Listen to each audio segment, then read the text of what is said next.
Fine. Good.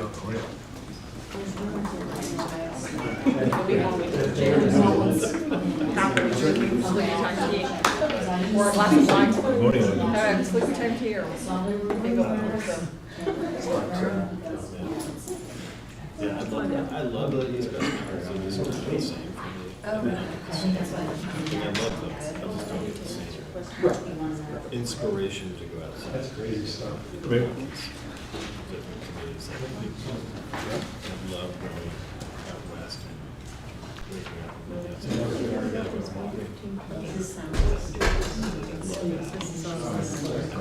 Oh, yeah.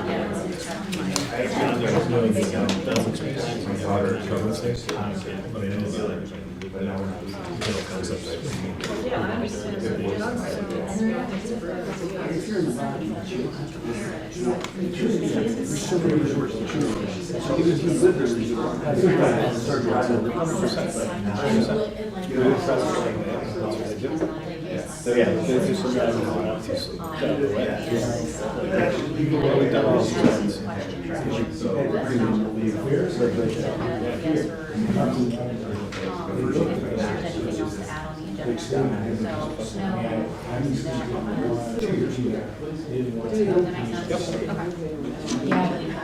So prepares the one Do my best, Shannon.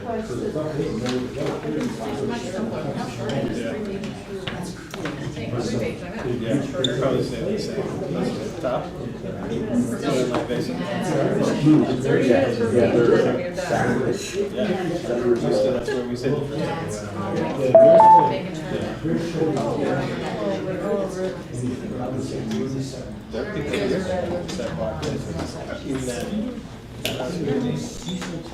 They're like standard price.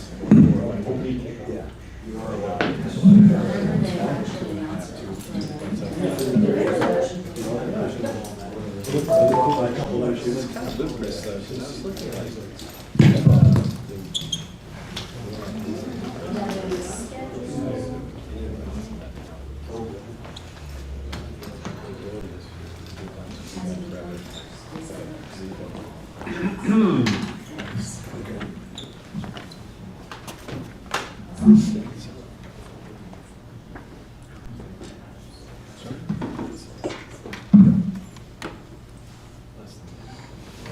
All right, 6 o'clock.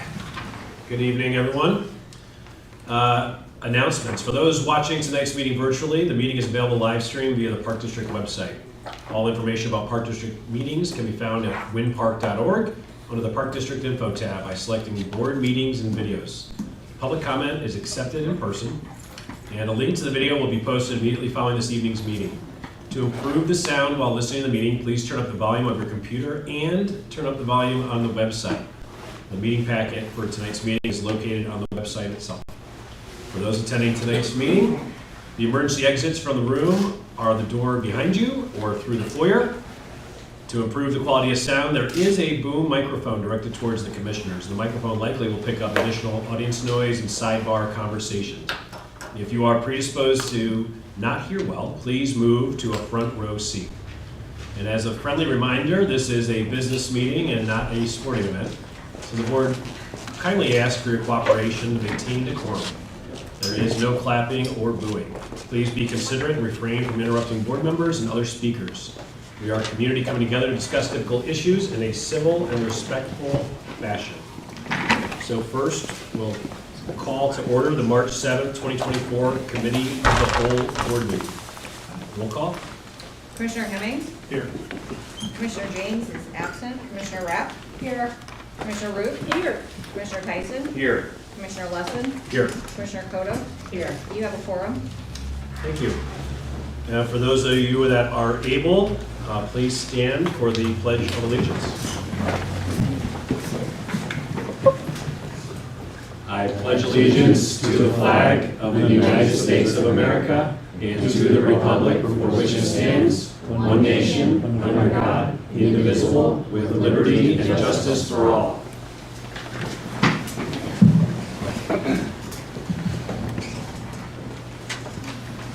Are there any requests for changes or additions to the agenda? All right. Hearing none, may I have a motion to approve the March 7th agenda as presented? Second. Further discussion? All in favor? Aye. Thank you.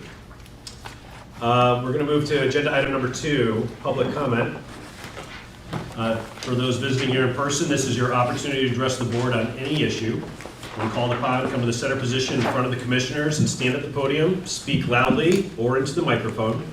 State your name for the record and speak directly to the board. Per the Winnetka Park District's policy manual, all comments must be kept to 3 minutes. This is not a question and answer forum, so please do not expect an immediate response.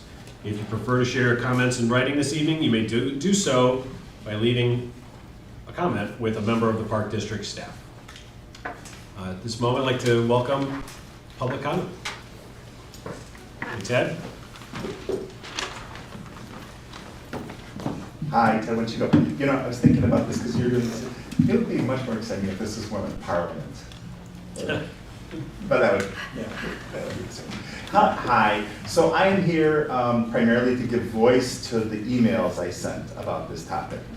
So, as I pointed out in my emails, and as I want to reiterate, I am wondering what will happen to the donation, shall we say, that was approved by this board to help pay for phase 2. Because the donation was tied not to phase 2, it was tied to parts of phase 1. And that one of those parts is a fence, which, as I think is pretty clear, does not meet the requirements of the Cook County Department of Animals and Rabies Control for what is a legal off-leash dog area.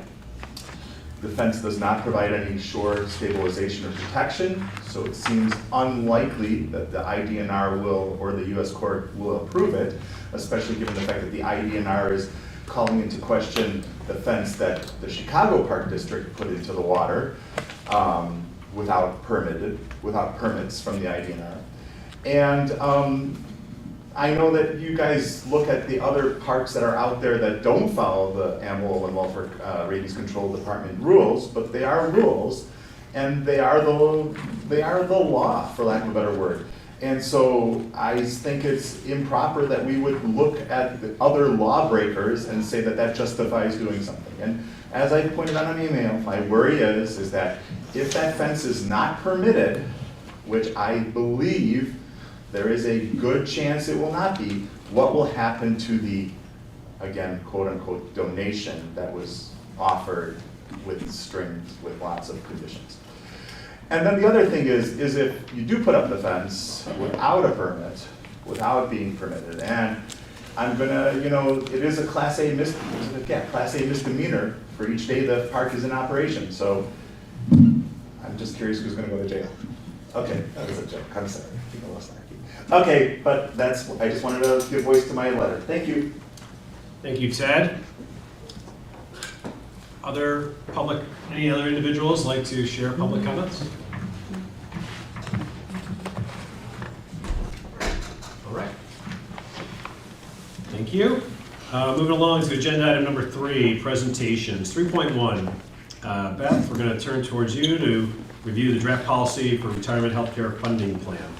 Thank you very much. So last month, there was a presentation by NPPFA that explained what the retirement healthcare funding plan entails. So I was asked at that time to do a little bit more research on other providers and come back with more information. So there are three providers who offer these types of plans. Nationwide said that they wouldn't sell us this product. Too small. Well, because they said they only sell it to financial advisors, Right. and not plan sponsors. Mission Square is also an entity that provides this, and in speaking with the individual, actually our individual rep that we have with Mission Square, explained that they do have the plan. They charge $25 per employee per year, plus fees depending on what funds employees decide to put their money in. Their fees ranged from 0.94% to 2.22. NPFA has this managed account as well. They don't have an annual fee per member that participates, and their fees range from 0 to 1.52%. As mentioned before, NPFA also offers Vanguard funds, which staff have been interested in and excited about.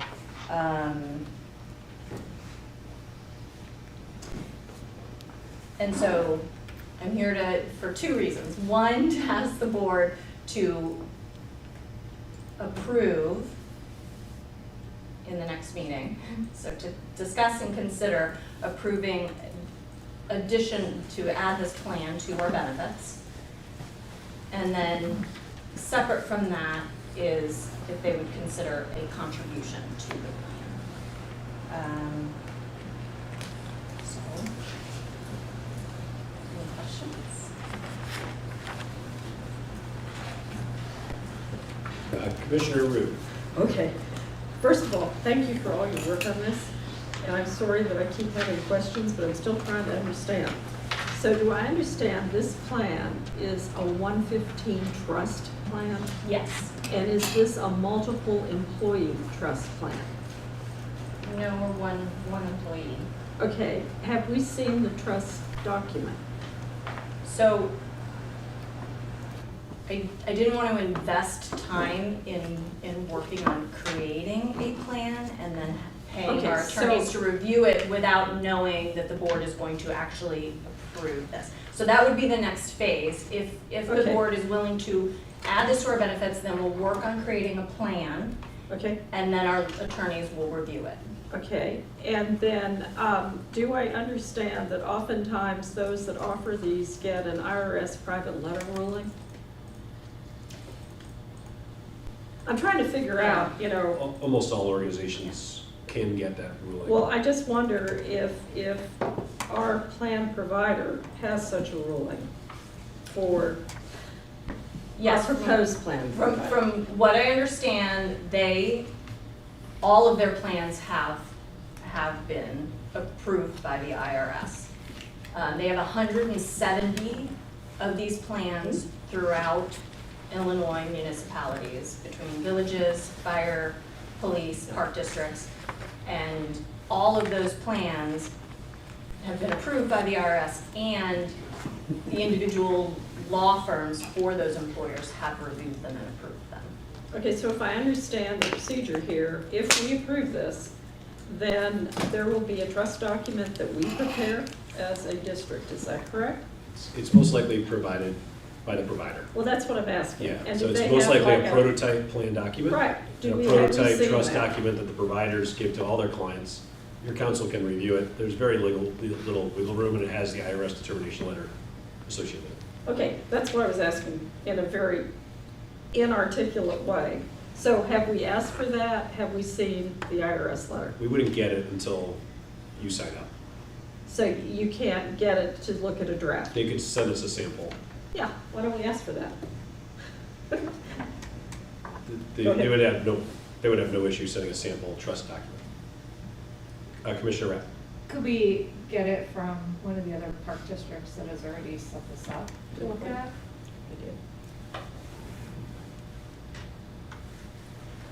I don't If have they're an willing answer for to that. share it with us, my expectation, other than the name, it would be identical.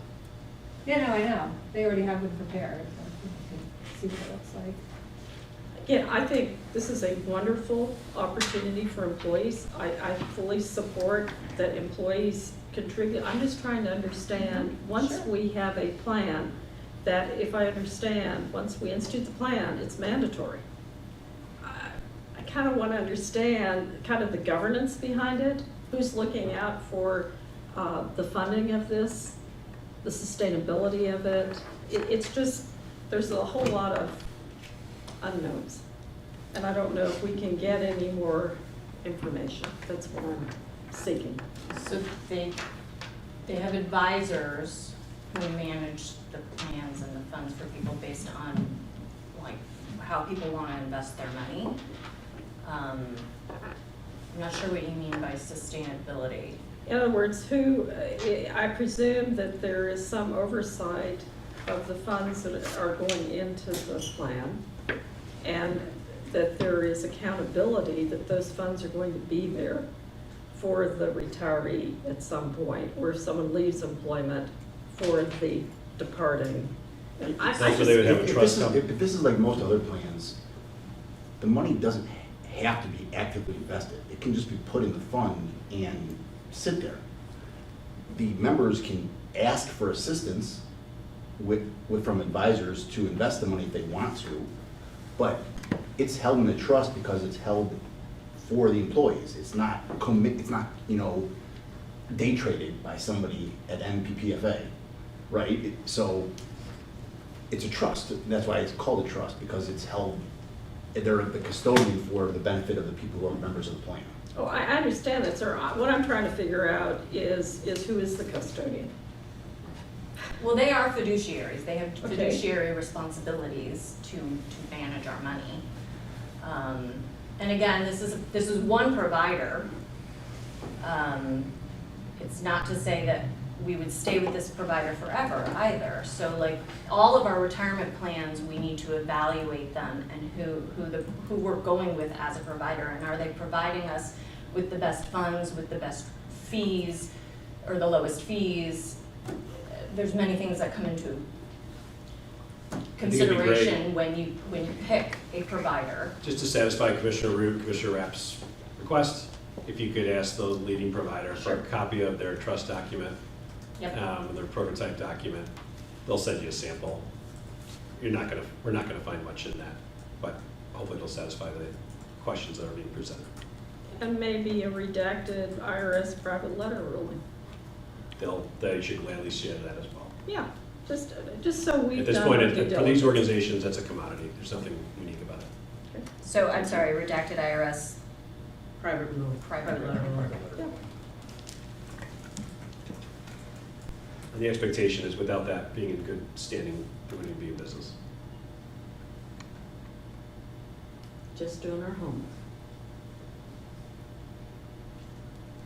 And Anything else, Beth? somebody else. Oh, I'm sorry. Okay. Getting my role, Commissioner Rapp.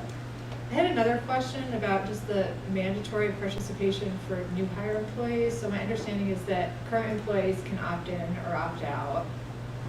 And then it's mandatory for all employees. Like, I really don't understand what the required contribution schedule is when it's mandatory, or what, like, So that's not part of the policy, that's negotiated among staff later of what the contribution rate will be. And we have the ability to reevaluate that every 3 years.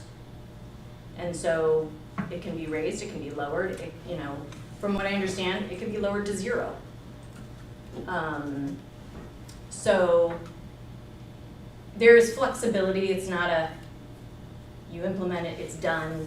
Plus, this is a policy that if it is no longer meeting the needs of the Park District to attract and retain employees, it's a policy. You can stop the policy, and then they're no longer in the fund or in the plan. Just like we don't have it today. Right. And then we all walk away with our balances that we can use for healthcare expenses. Because like our individual accounts don't go away. We just wouldn't be contributing to it anymore, and the Park District wouldn't be participating in this plan anymore. so it's possible for individual employees who are forced to join to contribute 0? No, whatever the rate is at that time, I'm saying every 3 years it can be reevaluated. And if the majority of the group still wants to stick with whatever rate it is, most of the employees have indicated to me that they would be willing to put $25 in. that's not a huge, it's not a huge ask of somebody coming in, and so I spoke with the other 3 park districts that have this plan, just to kind of get their experience with the plan. So Buffalo Grove has had this plan since 2017 or 18. The people who have opted in are thrilled with it. The people who opted out are fine with it. And in that time, he's only had 1 new employee question the mandatory enrollment in it, but he still took the job and hasn't said anything since. Fox Valley, they have 100% participation. They may have, he wasn't here for the implementation, so I don't know if people opted out and like just with turnover, they're now at 100%, or if they made it mandatory upfront. But he said they don't have any complaints. The employees love the plan. Waukegan,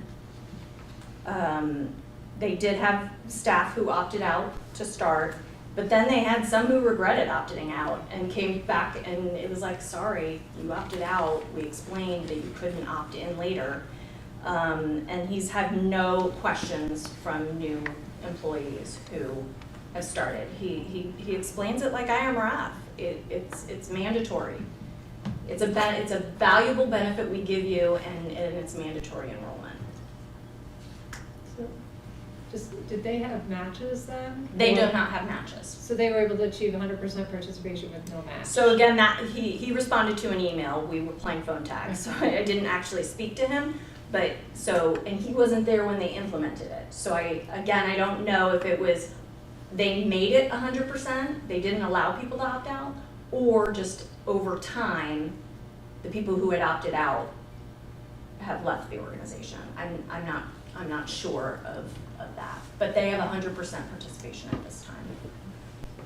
But our budget match would be an annual review. Yes, I mean any benefit that you graciously provide us is up for evaluation by the board. Yeah, and auto enrollment, where you're automatically defaulted in the plan, was part of 2006 legislation passed by ERISA and Department of Labor. It's made a big difference for a lot of organizations just to get people started and overcome that challenge, inertia associated with savings and people putting it off. You still can opt out. Anything else for Beth? Thank you, Beth. Presentation 3.2, Costa, you're going to share with us the Centennial Park schematic design change for the ADA walkway. Eric, thank you. So as part of our work with the consultant team, which I have the majority of the consultant team here with us tonight, we have Bill Loftus from Spaceco with us. We have Matt Wright from Red Bar Design Engineering, and we have Scott Ferris from the Lakota Group with us as well. So I just want to introduce them real quick. I'm sure you all recognize them from previous meetings and so forth. But wanted to take a look here as part of our work product for the construction documents as we work through this from the schematic design, which was seen previously here and what was approved by the board on October 19th. We have taken it to the next step with the engineering design, that is how do we actually build it. And that's what's being presented here this evening for review. There's going to be no formal action on this. Once again, this is a committee meeting, but we wanted to review this plan with the board tonight. So what you're seeing here is a slight change or a slight revision to the plan.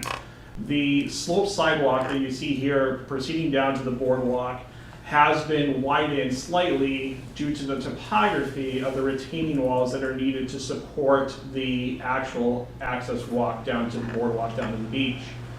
The part of this design, as you recall, and I'll flip to here, you can see just how large it was. There was a lot more cumbersome. There was a lot more grading to be completed on the north side of the walkway here with some rows of set stone. These were outcropping stones that were going to be purposed to help with the elevation change that was needed to cut through the bluff.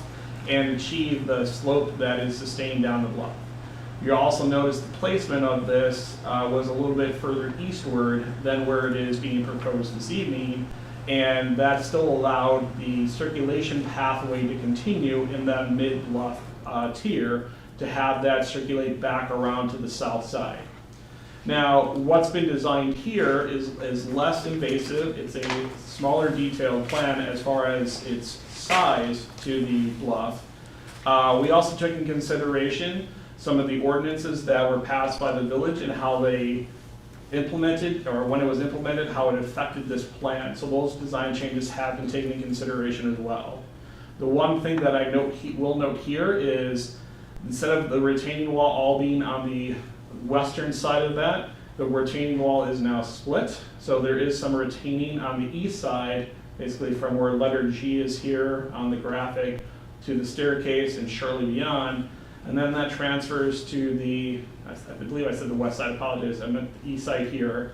And then it transfers to the west side as that slope continues down to the bluff, to the boardwalk where it connects back in. As part of this, the Lakota team did go down on site to take a look at this physically on how it actually manages itself and the flow of what this would allow. So there was consideration of the different elements of the natural sweep of the sidewalk here and how that naturally came together towards the walkway going down, as well as the interconnection of the upper paver pathway that connects on the upper table bluff, along with keeping the seating node here in the central mid-bluff area as well. So this is now accessible ADA through the entry point here, which was similar to where it was on the previous plan. So there is a small seating node pocket in here in the mid bluff that can be activated, along with a little bit more of an active interest for access with some outcropping stones that make kind of a staircase, if you will, more natural cut into the bluff. When you move south of that, looking at the topography and where things kind of lined up as far as the intersection, because this whole ramp is pulled westward a little bit, it was decided that the circulation pathway down in the mid-bluff here didn't flow as well where it was going to be intercepted before, so that has been removed for now. I say for now because I want to gain further insight from the board this evening on this plan design revision and thoughts on that. But we wanted to make sure that we didn't lose what we've heard from the community is the southern portion of the upperland parkland and how beautiful that is. So previously, where the path connected before, there was a single bench kind of pointed into the northeast. We did include a small seating node here that would come off the upper walkway to allow for a couple benches to be sat here looking directly east, overlooking the lake, creating a better view and vista.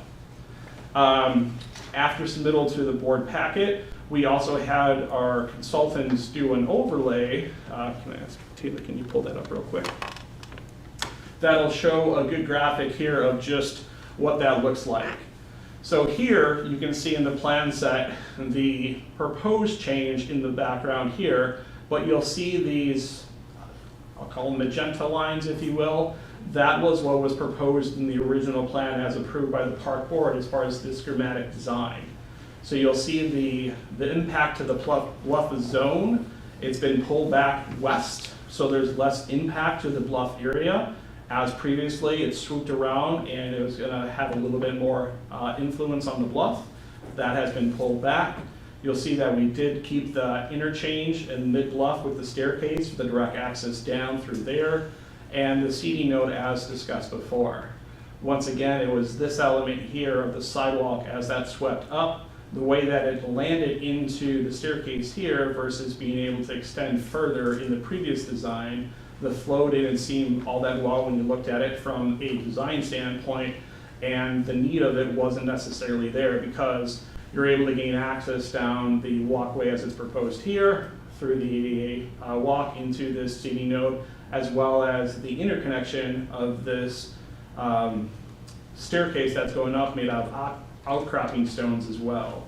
So you're still able to activate this area in a couple different manners and still be able to enjoy those views and vistas.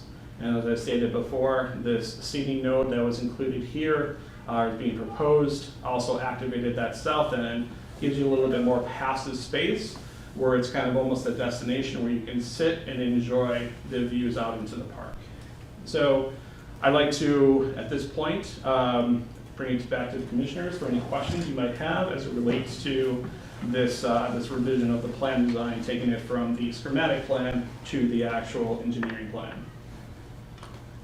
I think you also have lower retaining walls, correct? That is correct, yeah. The retaining wall height was pulled down. The highest point, can I ask you to go back to the previous graphic? Thank you. Thank you,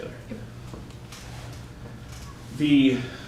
The height that's shown in here, the max height is about it's 6 foot in this area here, but then tapers to about 4.5, 4 foot carrying out, and then tapers down to about 2'2" through the centerpiece. And then on the front side here, I think we have a max height of about 4, tapering down to about 8 inches on the far north side. And I think it holds at, don't quote me on this, I can't see that well this far away.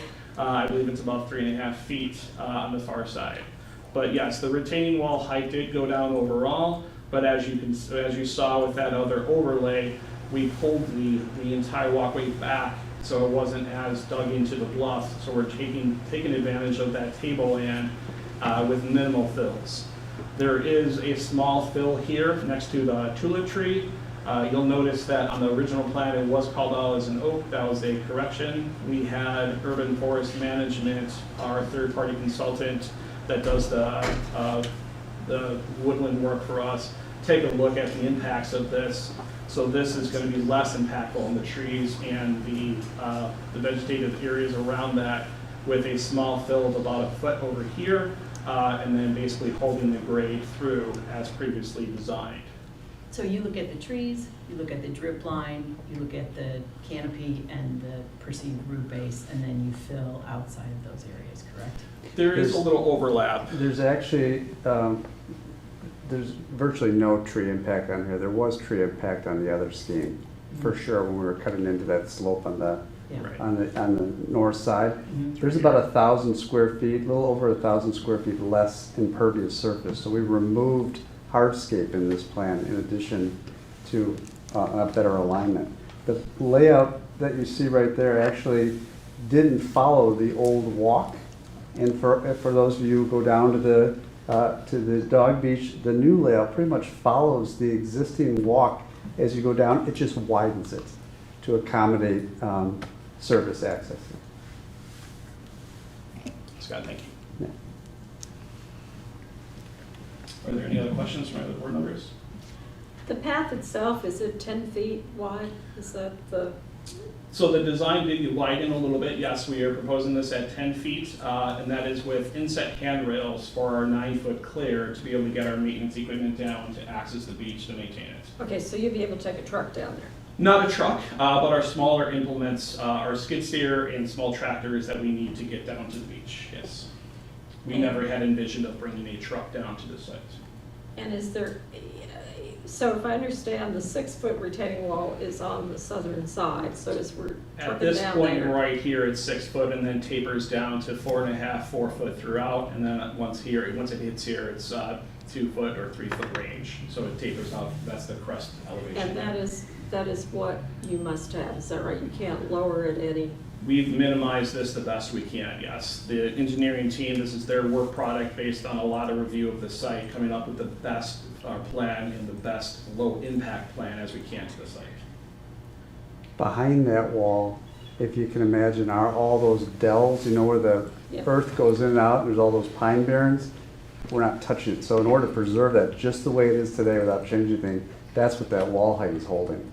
So if we cut the wall height, we'd be exposing roots of some of those trees. thank you. And we don't yet know the cost of this, correct? We're working on that? That is being worked out right now. The impact of this should be negligible, but we'll finalize that and have that available for the 21st. Sure. So how wide is the 6-foot section? Like, I'm really having a hard time visualizing that you're going from 3 feet 7 inches, and then 6 feet, and then further down 4.5 feet. So it's like the It's going to be kind of a gentle taper, if you will, as it crests along that ridge. Once again, you're following the topography of the land here, so as it's coming down the bluff, then the line's gonna naturally kind of connect down there. So that's how it's gonna drop off as you head to the south. I don't have an exact measurement, but if I was to shoot from the hip here, I would say maybe 10, 15 feet, and then it's gonna taper off from there down to those other elevations. But that's, kind of shoot from the hip here. This is right here is where the 6-foot pinpoint is. Here's 4.5, so there's that drop through there. And then here is, looks like 3.7, so there's the drop through there. So you can see that it's not long, but it's not short either. There's a small duration.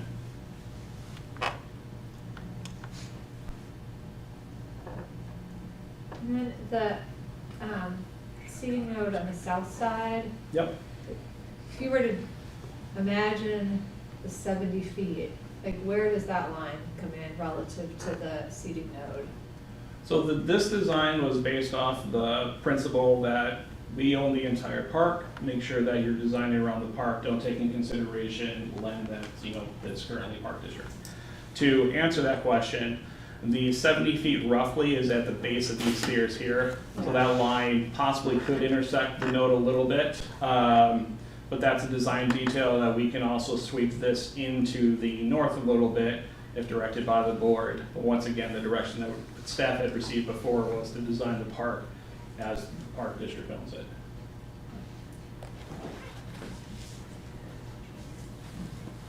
Thank you. Any other questions? Oh, so you're still on the hook for So the... Eric, I apologize. I know we can't vote on this tonight, but I do want to get a little clarity on this. The reason I want to ask for clarity is the timing for the sequencing. Staff has been directed to try to submit special use permit, if that's the ultimate route that we decide to go, by the 18th. So that means the presentation is going to have this design updated as part of that. So I know I can't get a formal vote, but if I can ask the chair to see if maybe we can get a straw poll, if this is something that the consensus of the committee would is okay with or would approve potentially. I just want to make sure I got the proper direction, the proper materials in those packets as they release before the actual motion that would come to the board for a final vote on the 21st at the earliest. I just want to ask if the consultants have any other contributions they want to make. I know they know a lot. Oh, excuse me, we can hear everybody, and I'm in the front row. But not me. It's Sorry. Christina. Yes, sorry.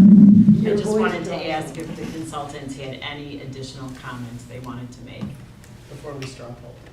On this Yeah. project? Oh, so that's clean design. There's one other question. So on the redesign of the pathway, you've made it steeper, correct? The grade is a little more, I think it's like 3/4 of a percent, but yes, it's a so little it's not, steeper. It's negligible. Negligible. Yeah. It's everything's ADA, every aspect of it's ADA. oh, I believe Yeah, that. Yeah. It's just a lot of concrete, steel, and some, yeah, and Yes, but 6 feet. As Scott mentioned, though, we've scaled that back. And so, if I can ask you one more time, Mr. I apologize. I think this rendering kind of really speaks to just the footprint and what we're looking at here, how we've reduced that. This used to be a cut into the tableland. This used to be outcropping stones. This was a heavier impact to the site. By keeping it in and gently sweeping this through and moving that walkway, or in this case, the ramp access back further to the west, we're able to accomplish a smoother transition down, more seamless with less wear and tear on the gabion baskets that actually are our last line of shore protection that are currently in place up against the steel sheet piling down at Centennial now.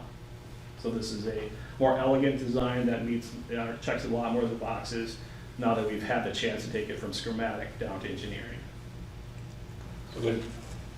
I was just gonna say, this rendering, can it become part of the packet? So that people who may be looking at this remotely will have a better ability to see it, now that you have it We can done? definitely have it in there for the 21st. Okay. I don't see why we couldn't add it on. Shouldn't be an issue.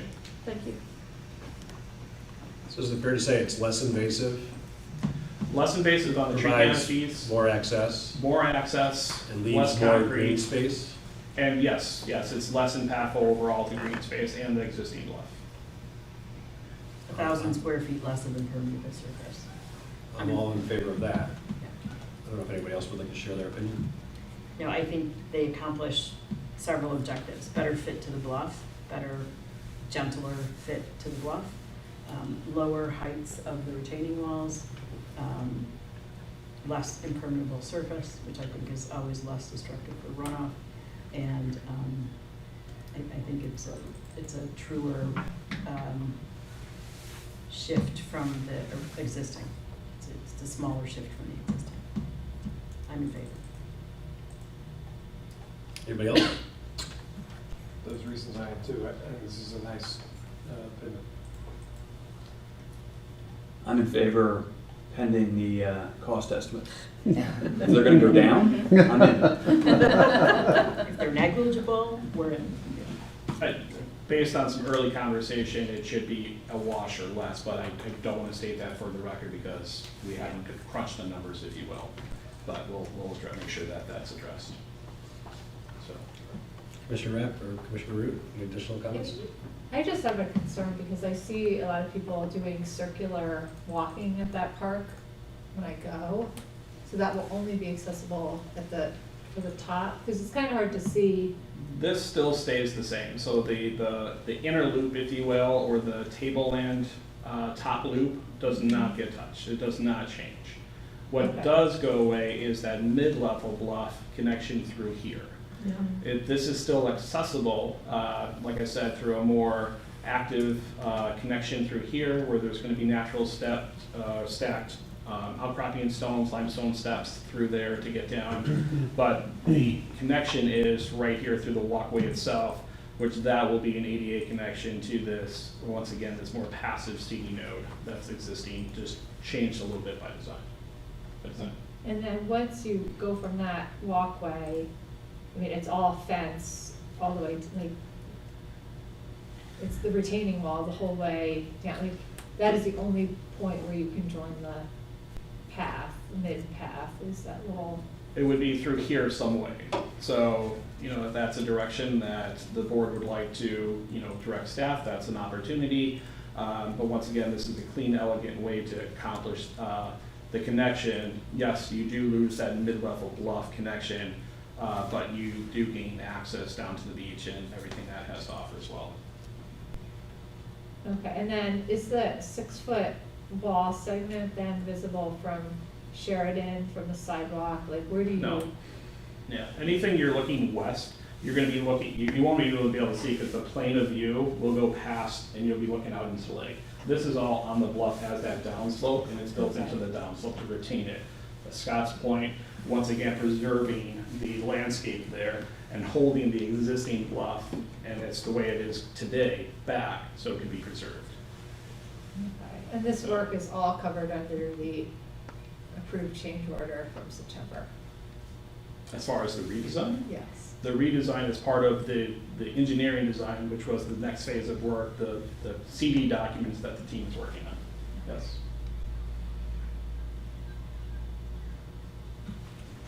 Commissioner Root, any comments? Well, I think you're creating a nice passive area to the south, which our neighbor has desired. Actually, I like the little node because the bench as it now sits, you don't look out into the lake. So I think that was a very nice feature.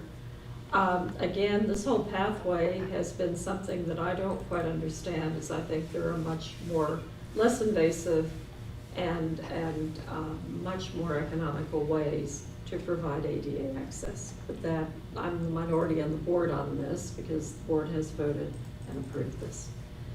But my comments still stand. This is a lot of steel and concrete. What you've done here, I applaud you because it is less invasive, but it's still, it's an awful lot of steel and concrete that you're digging into natural ground. And thank you for saving the trees. All right. Thank you, Costa. Thank you. Can we move, does that cover your special use permit documentation? If it was only that easy. Well, Let's move to 3.3, the Elder Centennial Special Use Permit documentation. Perfect. Eric, thank you. I am going to ask Scott Ferris and the Lakota Group to assist me on the presentation for the special use permit. So Scott and I will kind of run through this. I'd like to start off by saying that this is a blanket presentation, if you will. It has not been tailored to any of the specific boards. That comes at the end when we'll answer the questions that are required by those specific boards for their review. So please note that this is a general version of the special use presentation. This has been reviewed through the entire design team. We've had a chance to look at this.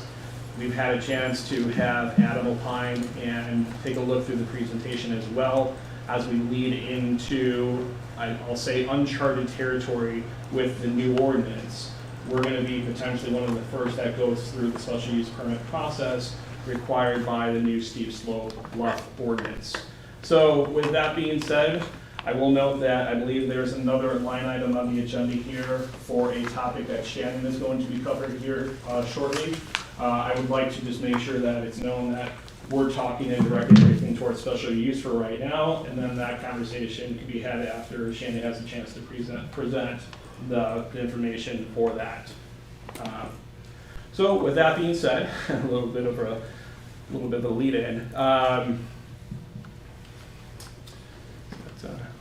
There we go. So kind of here's the running agenda for this. We're going to hit through a few different topics. We're going to talk about the history of the master plan, leading into that, the parks implementation of the lakefront plan and what we've done as a park district, talk about the background thus far, talk about the regulatory review and the value that that brings to our plan and how that would be reviewed by those agencies, why we are here, essentially diving into the zoning variances that we're looking for the front yard setback, and then those exceptions that we're going to be asking for work as it relates to the other areas. And we have those listed out. And then of course we'll go through the proposed design, and then from there we'll answer any questions that the regulatory board or the review boards have more specifically. I will say that once again we'll tailor this presentation accordingly. Planning and zoning will definitely be a different presentation than the design and review board, and then ultimately the council will be a different review of this.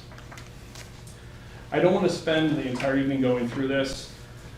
History of the master plan, I think we all know our efforts thus far, what we've completed to date. So we've kind of outlined that. We've noted our mission and what we're the park district trying to accomplish through this process and our goal for the end product for each one of these park sites. So talking through the master plan study, the efforts for that.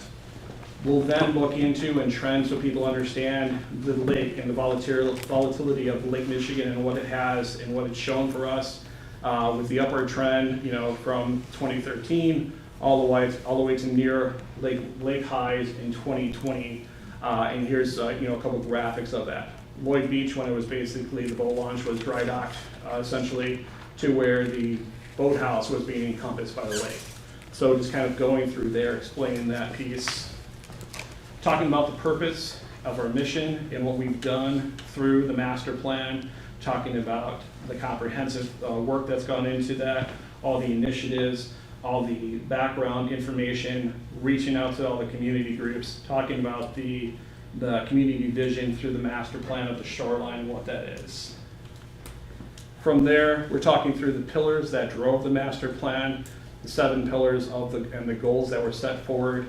We've highlighted a few here to kind of, once again, take a look at what we've been directed to for these 2 sites here, more specifically around safe access and convenient access for that, support and enhance the ecosystems along the lake, as well as inform the residents of the value of what the public lakefront has to offer.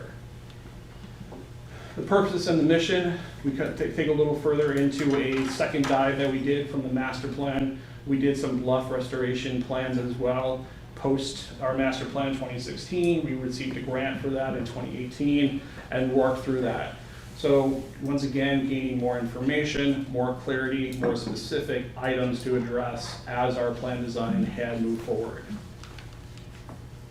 from there. Scott? Yeah, I think it's important to recognize, as Costa was working through this, in those first couple slides that you saw that were related to the creation of the Lakefront Master Plan, wasn't done in a vacuum. It was done in a bigger context of the Department of Natural Resources putting on a call to arms and say we have to address our lakefront shoreline. All of our communities need to do that. And the grants and the opportunities that were funded through the Sustainable Shoreline grants are what made our master plan happen.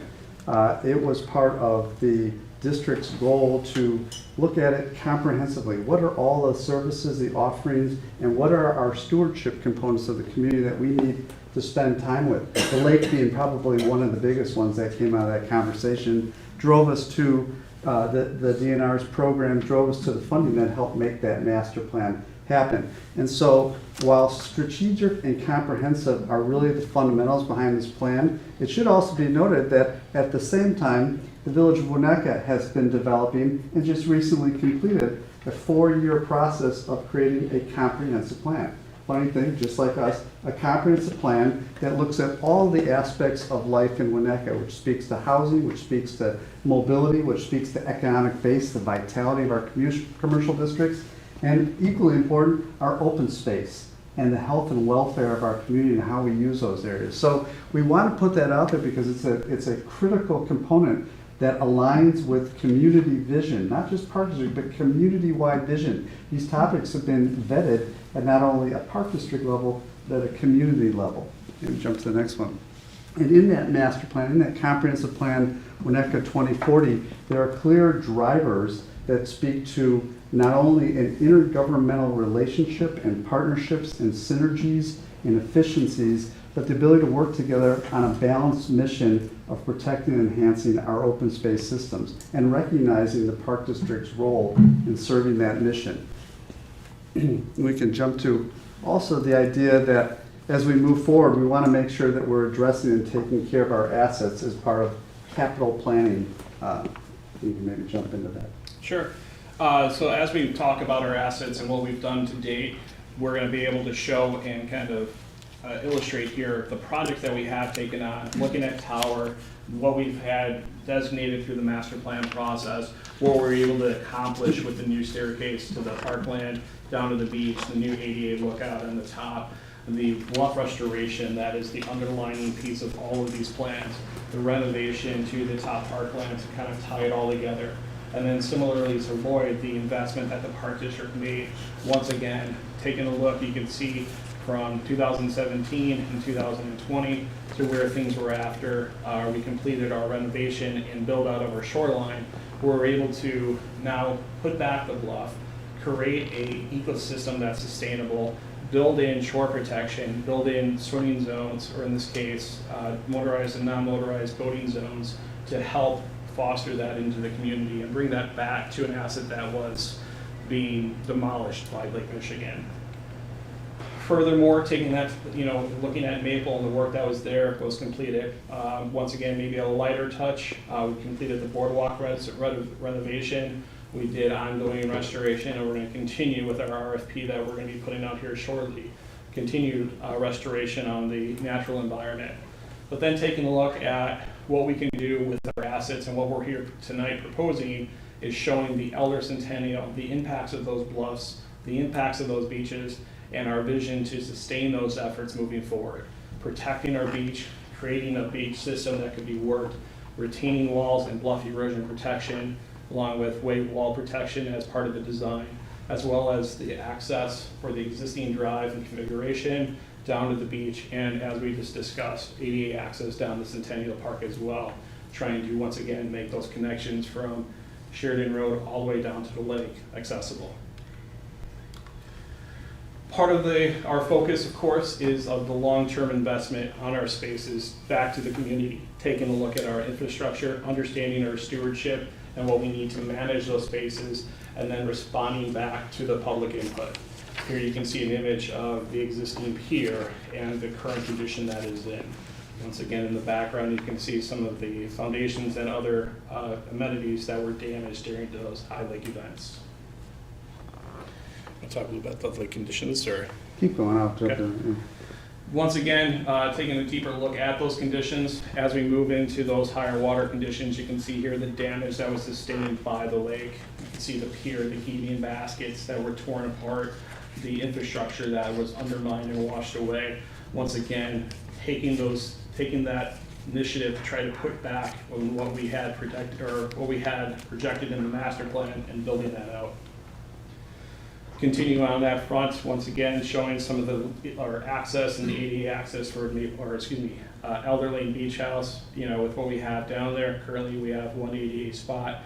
We have failing concrete foundations, safety hazards that have been removed, old gabion baskets and other things that lie beneath the sand that are damaged, things that we want to make sure that are being taken care of and addressed in a proper way. So we have a generational improvement that the community can enjoy for a long time. And finally, looking at Centennial Beach conditions, once again, taking a look at the jetties that are out there now, some of the other sustained fencing or other implements that had on there. We had some chain link fencing that was destroyed by the lake. There's some wooden posts and pilings that are still in place. Some of the assets, once again, that draw that and make it to the conditions that they are today, looking to enhance that, build back something that's going to be enjoyed by the entire community. Yeah, I can jump into this. So, this is, I thought about when we were putting this together over the last couple of weeks, and we were working on this regularly, and we spoke to Adam a couple of days ago, and deep dive into what we're doing here so everybody knows this is our presentation, not so much to you because you've heard this over, but to the regulating bodies of the Village of Winnetka and other regulating bodies. As you can see, there's a host of folks that we need to go through, from the Corps of Engineers to the DNR to NWRD perhaps as part of this process. But interestingly enough, myself and Costa have had the good fortune of having already gone through this twice before in order to implement the Lakefront Master Plan. We've done Lloyd Beach, and we've done the improvements at Tower Beach and Maple, all of which didn't require the process that we're going through today. We provided the Village of Winnetka with, I would say, a beautiful cursory review presentation, just like we're doing to you tonight, about what we were doing. We went through the other boards at a cursory level, through the Plan Commission and the Zoning Commission and the DRB, to make sure they were aware that we were doing some great stuff in the community. All the accolades in the world, we move forward with the process. Well, today, we're in a different process. Today, we are reacting to and working around the confines of a new amendment to the zoning ordinance that puts into the effect a steep slope ordinance, and we've got to adjust to that. So this regulatory control is not something that we've missed in the past. It was there. It just didn't have anything that guided it. There was no steep slope ordinance that guided it. So we were doing all the right things, implementing the plan, and now we're doing this from a different standpoint. And I think it's important as we all sit here tonight, and Costa and I are going through this. This is the framework of the conversation that we are now presenting to our village leaders and our other commissions and board, our friends and neighbors and residents. And it's important because we've already implemented over 50% of this master plan in years. And now we're coming back and saying, here's the rationale as we move forward the remaining beaches and bluffland areas. So we know we have to go through these. There's good value for all in having everybody's eyes and ears and paying attention to what's going on and making sure we're doing the right thing. And we've got a host of folks to go through in order to make this happen. We jump to the next slide. So why are we here? And I say that as though we're talking to one of our commissions or boards in town. We're here seeking a special use permit. So that special use permit is the layer that goes on top of the zoning for the area that we're in. We're in a residentially zoned area, and there's a special use permit to be a park. Well, we already are a park, so now we're coming back in, and we've got to address this because we're seeking a variance because of the steep slope ordinance. We have a new front yard setback. We have a 50-foot front yard setback, and it's on the lake. So everything that happens in that front yard setback that's there today, the walks, the beachfront, the groins, the piers, the trees, the bushes, all those things now need to be regulated and put into this mix as we move forward. And all of those things that we're changing or we're asking for changes to are exceptions. They're not variations, they're exceptions. The variations is the fact that we are encroaching into that 50-foot. all the remaining things. And Adam, thank you so much the other day for making that just apparently, we're asking for exceptions, not variations. And as we ask for those exceptions, there's a whole host of them. And I think we've included them in here, Costa, if I'm correct. Yep. But they speak to, and they're probably further back. They're a little, We'll get to them in a minute. But I think it's really important for everybody to understand that what we're asking for and why we're here and what are those regulating bodies that we're going to speak to. We're speaking to the zoning board, we're speaking to the plan commission, we're speaking to the design review board, and then we go back up to the village council and get a final sign off. But all of those speak to the exceptions that allow us to construct the retaining walls, to put the walks in that we already have there and improve those, and make put the boardwalk in, put the wave walls in. All those elements require these exceptions as part of this new ordinance and that variation. And there are a set of standards, I can hit them here, but these standards are standards that we have to comply with, and we have to answer these questions. We're not answering them for you tonight, and we need to do that so we're clear and we're all on the same page.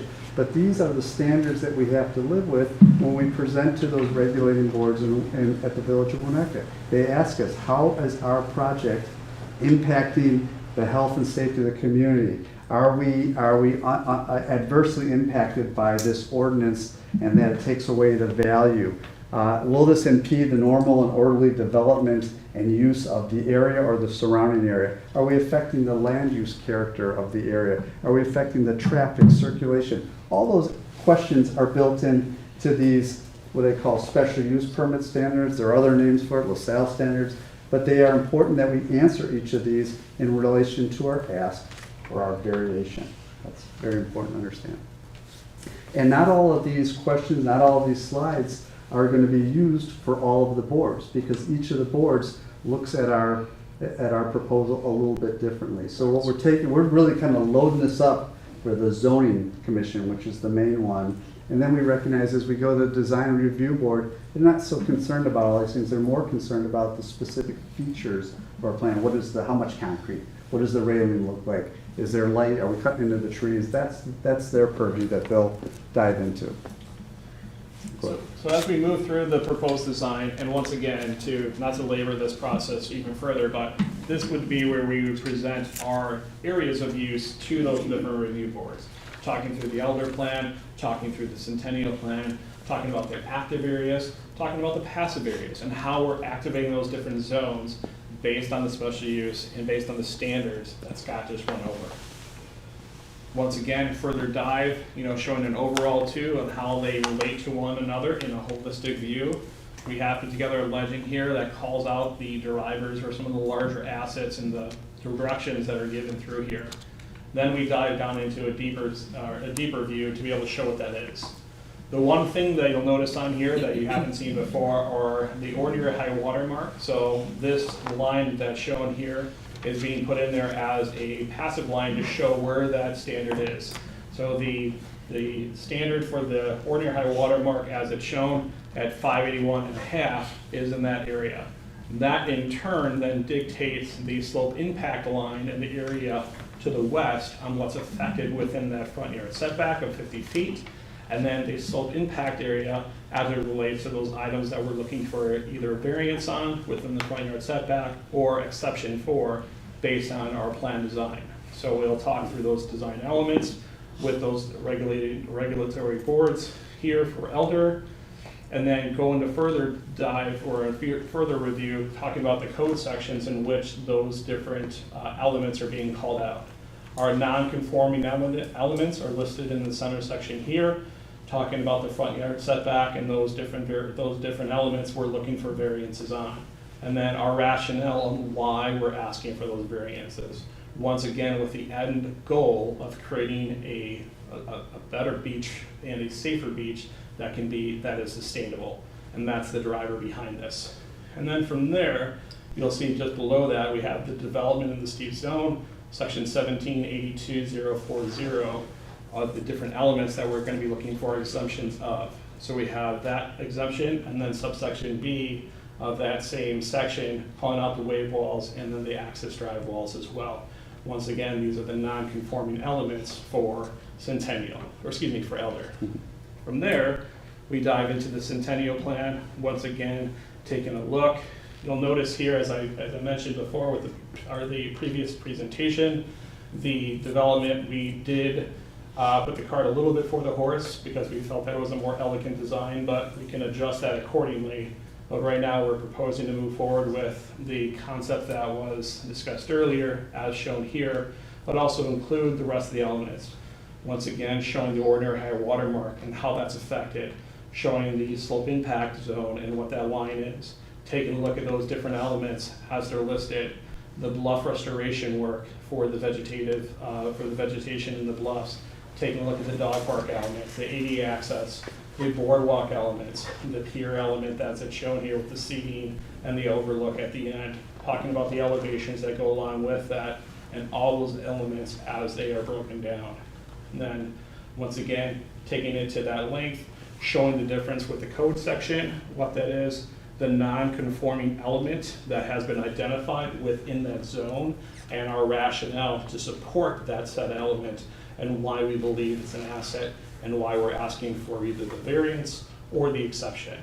Once again, identifying the different code sections as it's been shown through the process and what we've seen to date with the ordinances that have been approved. From there, we'll talk about our proposed design access, talk through the ADA walkway, how that's an amenity for that. We'll then further help show the vision of what we've created. Here are the renderings that were asked for, including the additional renderings are in here, so we have all 8 of them. We have an approximate location here shown with the legend or the key map where that view is, and then we also included the height of the individual, approximately a 5'10" individual looking out into those different areas. So once again here, looking or southeast at Elder, looking back to the west at Centennial, taking a look from the south side or the north side of Centennial back to the south, a bird's eye view looking in to the south of Centennial, looking west northwest. Perspective view here along Centennial is the access path. Here you can see once again we're working on the final design changes, but here this is probably representing what, maybe a 3.5, 4 foot wall.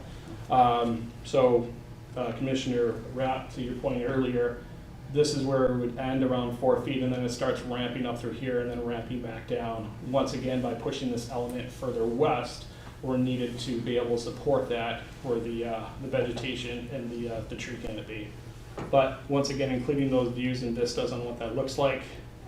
Here's a shot at Centennial looking to the north-northeast.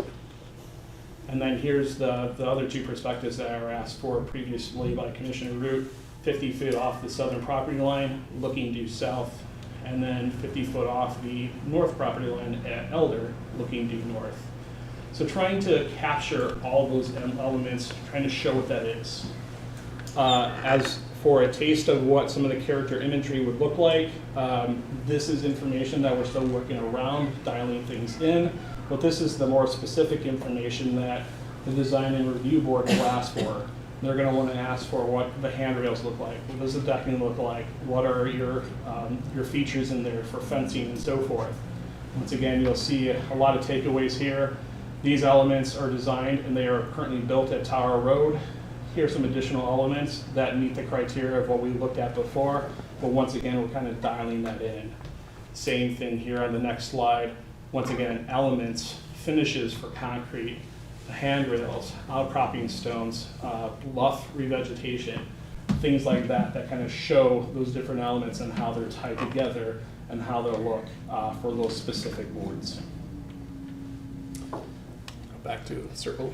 Yeah, I think we've already kind of hit this one, but it's just really it's just a closing slide that says why we're here, what we seek, and what we understand as our exceptions. You saw a condensed version that Costa identified as our variances and our exceptions. There's a whole host of little micro ones in there that are part of an appendix that'll be part of our submission package. But for the most part, we want to be clear about what we're asking for and what we're trying to see. And then we basically come to a close. So at this time, I'd like to be able to give it back to the board, answer any questions that you might have. Once again, this is our draft for the review tonight. We will finalize this and move in the direction as directed by the board. But not only myself and Scott, but we also have Bill and Matt available for any technical questions you might have as part of this presentation or part of the design and some of the regulations for zoning, some of the ordinance that have come forward now. Any questions from commissioners? Very comprehensive. Well done. This is a portion of the team. I'd like to give some credit to Morgan. She always seems to be in the background. She's the one making it all happen. We're just faces. So I just want to make sure that that's noted as well. But yeah, this has been a collaboration, not only with the project team, but Adam Simon as well as staff across the board. So yes, thank you. Thank you. Thank you for all of your hard work. Thank you for all of your endless revisions in response to an ever-changing landscape of regulatory constraints. Of course. You should be proud. Our pleasure. Thank you. It's great to take a step back and look at it again. It is. It is, yes. It's very refreshing, and it's a good reminder. Yeah. Okay, thank you, Costa. We have presentation item 3.4, Elder and Centennial Intergovernmental Agreement with Village of Winnetka. Who's going to lead that conversation? So if you'd like, I can read the memo just to have the information consolidated and to start off any further discussion, to have a baseline. So a little bit of background, as staff progress on the Elder Lane and Centennial project, the next step is to submit permits for special use to the Village of Winnetka. Meeting was scheduled with representatives from the village to discuss stormwater on March 4th, 2024. The board assigned committee included President Cotto and Commissioner Lesson.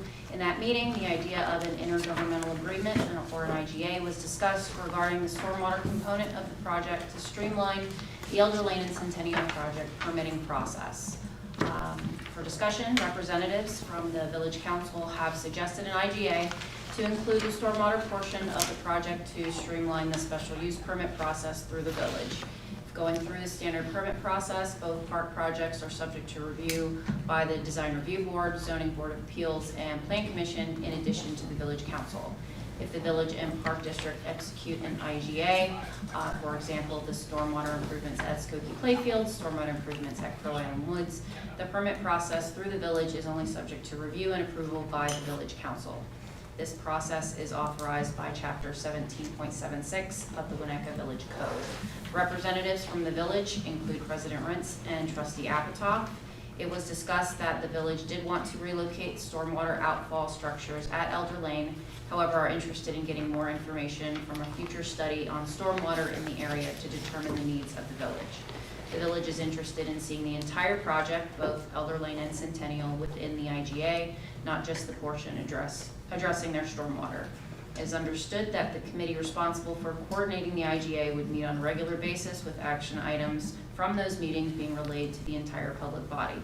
Consultants and legal counsel would be brought in to discuss specifics when required by the committees. If an IGA is not agreed upon, the park district would be required to go through the standard permitting process through the village boards and commissions. Time savings appear to be minimal and cost savings are also nominal. Fiscal impact is unknown, and staff recommends the board discuss the option.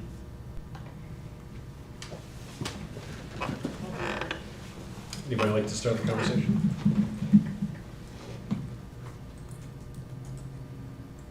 Well, So, yeah, I'm happy to summarize, but I think you. I think the suggestion by the village, though probably well-intended, is probably a misfit for this particular situation. Over the last several years, we've heard from the community, from members of this board, and others, that there was a lack of transparency in the development of the plans associated with this particular site. Moving the conversation now into an IGA setting reverts the conversation into a forum where there is a lack of transparency, frankly. And I don't think that that's the way that we ought to be going.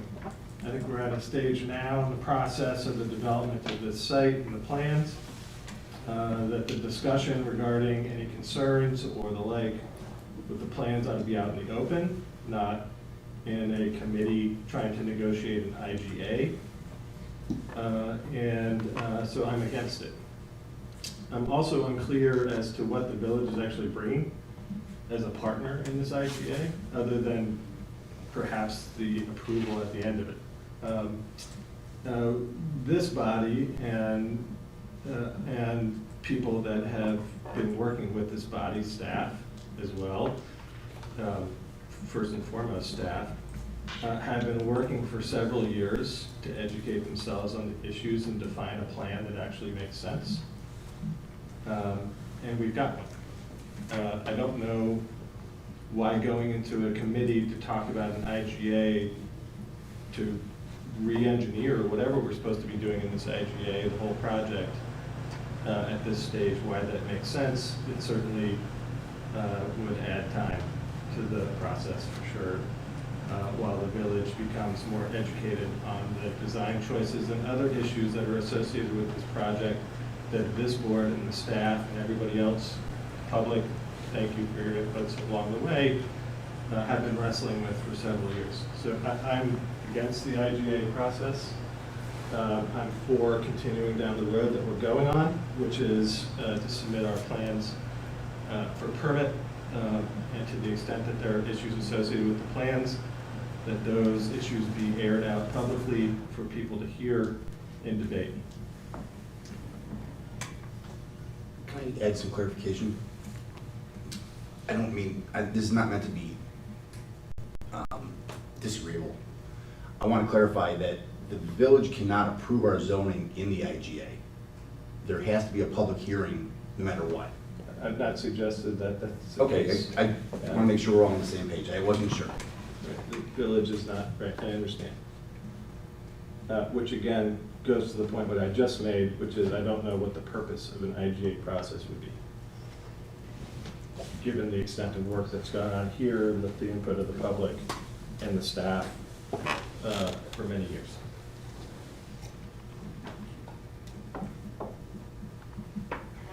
Thank you, Commissioner Hemmings. Others?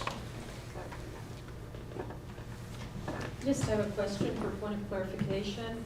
Do I understand correctly that the village does intend to relocate the stormwater pipe at Elder Lane?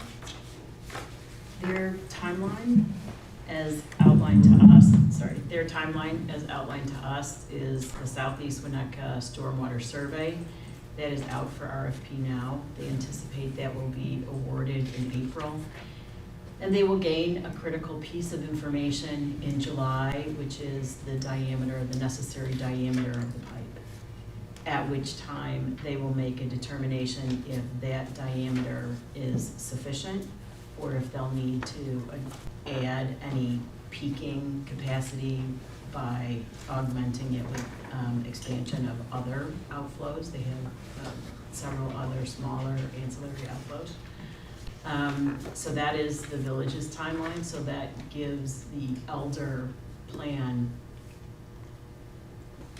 less certainty with regard to the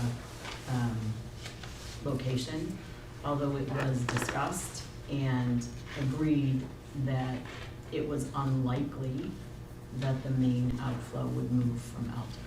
Is that a correct characterization? Yes. In its current location, under the pier? No. Probably not. Yeah, it kind of was, it's unlikely, extremely unlikely that we're going to be moving a discharge pipe to another beach. Well, I understand that. My question was, as I understood your memo, that they did want to relocate the Elder Lane stormwater pipe on Elder Lane. Is that correct? In other words, are they looking at putting it where we propose, which is under the breakwater? Or that Perhaps. wasn't discussed in any? That's definitely an option. They don't, since they don't know the diameter of the pipe, they don't know if that's the best option, and they want the time to make that study.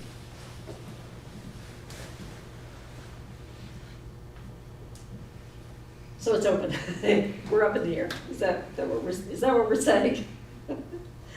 Through July? They're not committing to anything on Through July. on that discharge, but until they know their facts. Okay, thank you.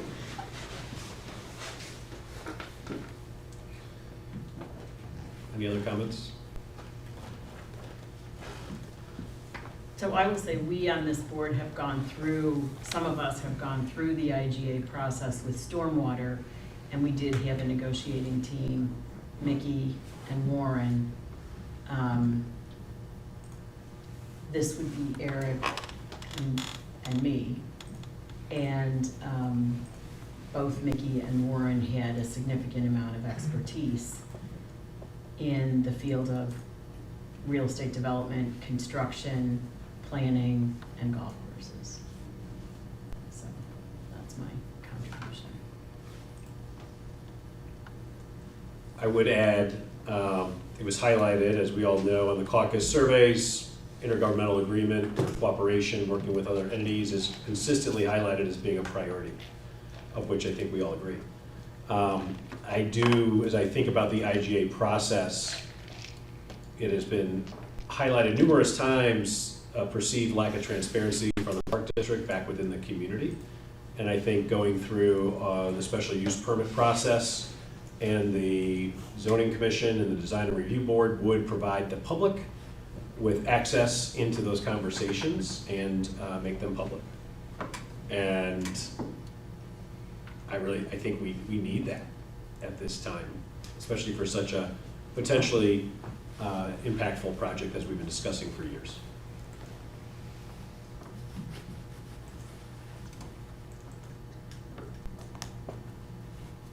Any other thoughts from commissioners before we move on? Commissioner Rapp? Go ahead, Costa has a question. I don't want to speak out of turn, but I do have a question from a staff's perspective on delivering on the 18th.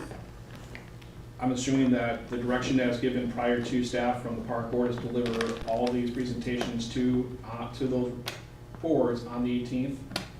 I just want to make sure that's still the expectation for staff. That should remain as direction from the board previously. The only change would be if the board wanted to go a different route, and then they would make a decision at a regular meeting to do that.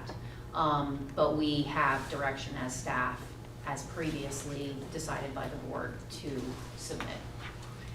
I want to ask a devil's advocate question of the commissioners. Is there a framework, a set of constraints that we could set where we would consider an IGA process? Not for this project, not from my perspective. And let me also say thank you, Eric, for saying I'm well aware of the community's desire that intergovernmental agencies are cooperating with one another. I think we can still have that cooperation without actually having a negotiating session and committee to try to form an IGA on this process, on this particular project. I think this project, as Eric said, as I was saying earlier, this project is something at this point where the community has a substantial amount of interest in. It's something that from here out ought to be in the public eye, and the comments and commentary with respect to it going forward ought to be available for everybody to see.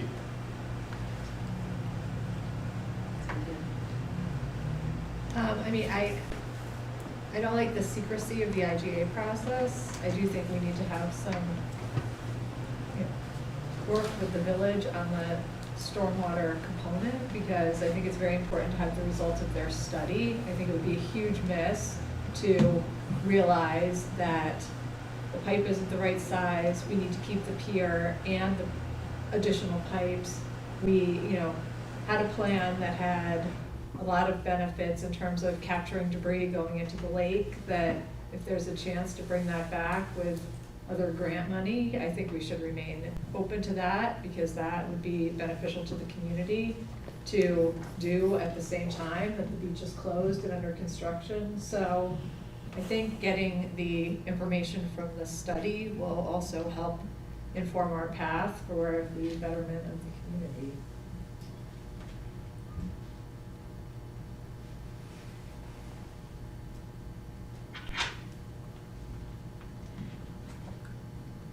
Do you want to summarize? To your question around, are there elements, we could come up with a list of table stakes that we're not interested in negotiating and carve those out. But again, I think back to the transparency concept, I would rather have it out in the open. I don't want, it's not a backroom deal, but I just don't like the perception that it might be. I get it. I share Cynthia's thoughts, you know, when you say, what does the village bring? Well, they're doing a study, and I think that's pretty important. And we know that Elder has been our most contaminated beach. And so, you know, looking at that, I think is something that the village can do and can make recommendations. I'm still unclear as to whether they're considering relocating this pipe on Elder, and I guess from that meeting, there was no clarity, is what I'm hearing. They didn't tell you one way or the other. No. No, Because they probably don't know yet. that's based as on the simple as study. that. And this study should be concluded by the end of July, is that correct? They felt that they would know the diameter of the pipe by July. But might not have closure on their full study. You just, again, I don't know. But I am reporting the information I received in the meeting, and I don't want to stray or. I think you're gonna need both. I think you're gonna need a special use permit with respect to stormwater. And then move through, IGA with respect to stormwater. I think you're gonna have some sort of agreement.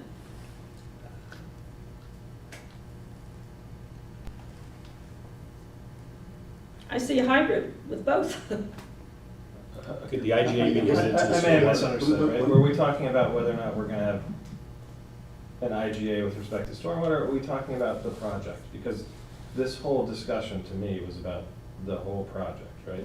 The purpose of the discussion is whether or not you exercise the authority provided in 1776 of zoning ordinance to only have a public hearing before the village council instead of going through the zoning board of appeals and the planning commission and the design review board. It's not whether or not we have an agreement about stormwater. Right, that's what my understanding was, right? Okay, fine. So I'll keep my comments as they were. So we have a clear preference for not pursuing the IGA process. A preference for waiting for the village study to be completed and perhaps pursuing, Cynthia, I'm gesturing. Louder, please. Sorry, we have a clear preference for not pursuing the IGA process. We have a preference for waiting for the outcome of the village study and pursuing a transparent process. That's it. Okay, that's Cynthia. Colleen, you're a hybrid both? I see that you need both, but I think stormwater is very limited. Mm-hmm. It's not the whole project. Okay. Eric, Jeff? Can I ask for clarification? Yes. Based on your comments in the summary, there's uncertainty about the stormwater outflow at Elder. Correct. And that might affect how many revetments or piers there are. Correct. That doesn't affect Centennial. Correct. Do you want staff to proceed with the zoning for just Centennial?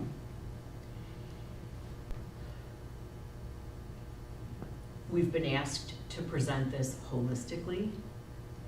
They are two separate parcels.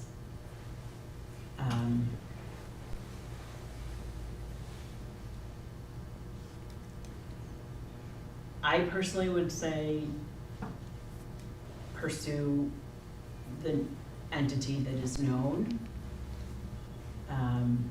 I understand the village's request to see them holistically.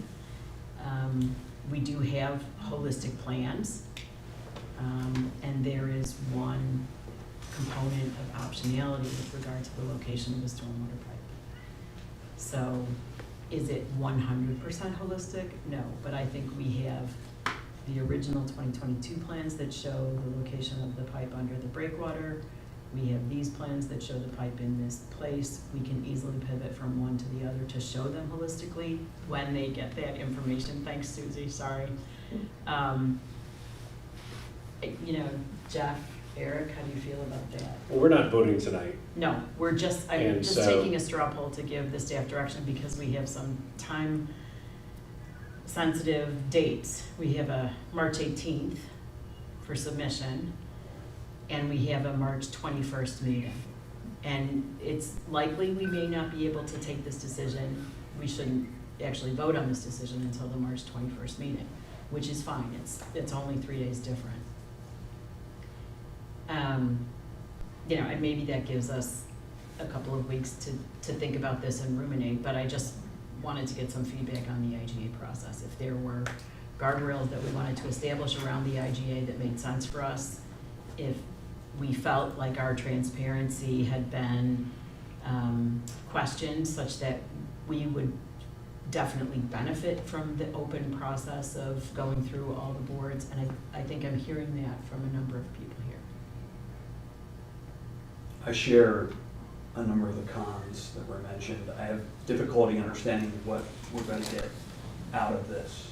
And one of the things I heard, and make sure I heard you correctly, Adam, was it sounds like a potential output of this process could be changes before the village technical resources and engineers even get their hands on these documents.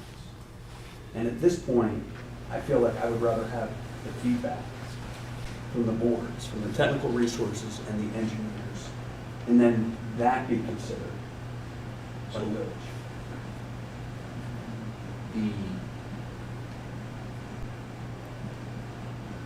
This is somewhat speculation, but the zoning board of appeals and the planning and zoning commission are not comprised of engineers that are going to be reviewing our plans at the end of the process. Mm-hmm. If you recall Costa's presentation in the past, we're going to do the zoning part first, and after the zoning, we're going to then go to the MWRD, the Army Corps, and DNR. And after that's complete, we're going to go to the village to go through their lakefront development process, where they're going to have the third-party engineer review our plans. So the village's engineering process is really the end of the timeline. The zoning is not, if that helps. It does. But I guess the point I was trying to make, there's another deeper level of expertise. I think that will have the chance to get their hands on the plans initially versus, and nothing against, you know, people in village council, they each have their own skill sets that they bring, but I'm not sure that it's at that same level. If I hear you correctly, it's the expertise and the two-way conversation in the zoning board with our consultants and the people on the zoning board of appeals that would enlighten us and them in a constructive way. You heard me correctly and said it much better than Just wanted to make sure I understood. Any other comments? Just so I'm clear, like the changes would need to come from the engineering review at the end. I think, yeah. The more substantive, like looking at the engineering reports for the other lakefront projects, I mean, it looks like those are where the substantive comments that would necessitate design changes are gonna come in, correct? They can happen at any stage. Okay, As so you in- could have some in zoning, The zoning board of appeals and the plan commission both have authority to recommend approval subject to stipulations. okay, like engineering review, No, okay, design review. Like, they can look at the findings that are required to grant a special use and say that the totality of the plan can better satisfy the findings of fact in the zoning ordinance by massaging the plan here or there. But the changes they have, the stipulations they would recommend have to relate back to the standards for a special use.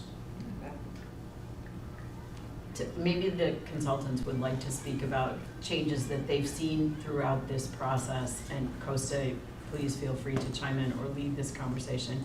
But as I understand this process, it's the possibility for change requests can come at each node. That's accurate. Whether it's through zoning, planning, design review for material selection, so forth, and then all the way up to council. Once we get through that, then we submit to the village simultaneously with the IDNR and the Corps. They'll do their review. The village will just be abreast of what's happening through the Corps and the IDNR's review. Depending on the water element, we have an MWRD review potential as well. And then the subsets from those agencies, the IEPA will then be activated as far as the 401 water quality.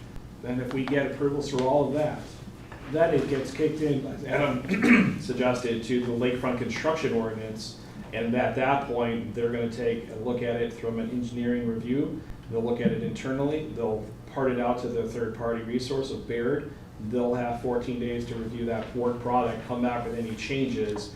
And at that time, if there are changes that are recommended, then we have to go back to both the Corps and the IDNR accordingly to make sure that they adapt to those changes and are comfortable with those changes. And then we'll get final approval from the village, and then we can move into construction. That's the sequence laid out. And there are hurdles along the way. We don't have a crystal ball. If we did, we wouldn't be here. So, Right. but that's the risk that we take through this process. Right. There are steps along the way. And we have had success with the Corps, the IDNR, the MWRD at Tower and at Maple and at Lloyd. The And the biggest IT. push is, we'll say, is Lloyd. Yeah. The others to a lesser extent, but Yeah. Lloyd, yes, would be the biggest one where it went out, those agencies, and there was the most review, yes. One point of clarification, as you guys are talking about the stormwater issues, it's really two issues. Commissioner Rapp mentioned the water quality issue versus the quantity. So the quantitative issue is how much water are we gonna discharge in the lake and what the size of the outfall is. That we don't know and won't know until the village completes their study. The good news from the commissioner's standpoint, the water quality issue is sort of separate from that. That water quality mechanism was being proposed up top, at the tabletop, and sort of outside of the activities we're proposing or talking about here. So that could happen at a later date without too much impact on anything. So it does give you a little flexibility that as you're debating this or talking about this, the water quality component could be added at a later date, if need be. The village would have that ability to clean the water before it discharges in the lake through the mechanical BMPs, which are basically fancy structures to remove debris up at the top. And that's really a village scope. Correct. Okay. But I just want to make the clarification that you don't lose water quality because of whatever decision you make in the coming weeks. Thank you, Bill. So, question on the table, this goes to continue to move forward towards March 18th.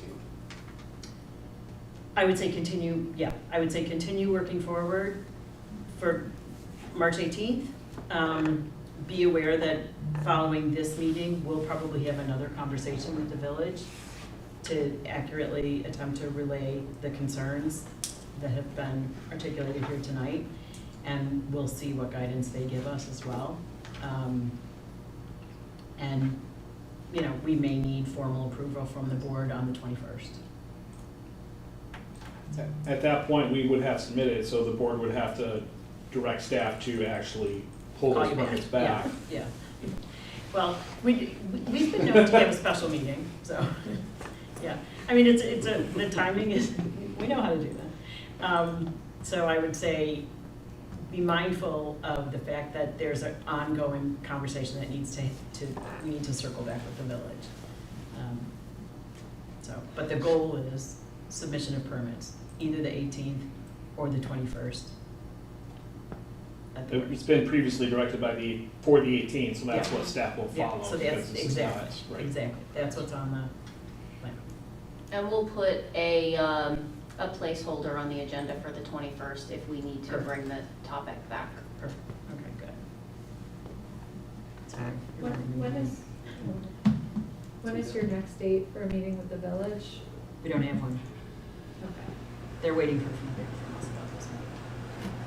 And they said that they were planning to select from an RFP for in April.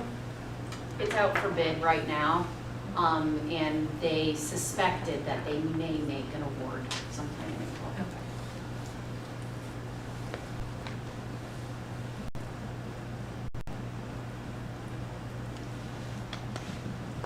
Is that for our intergovernmental agreement conversation?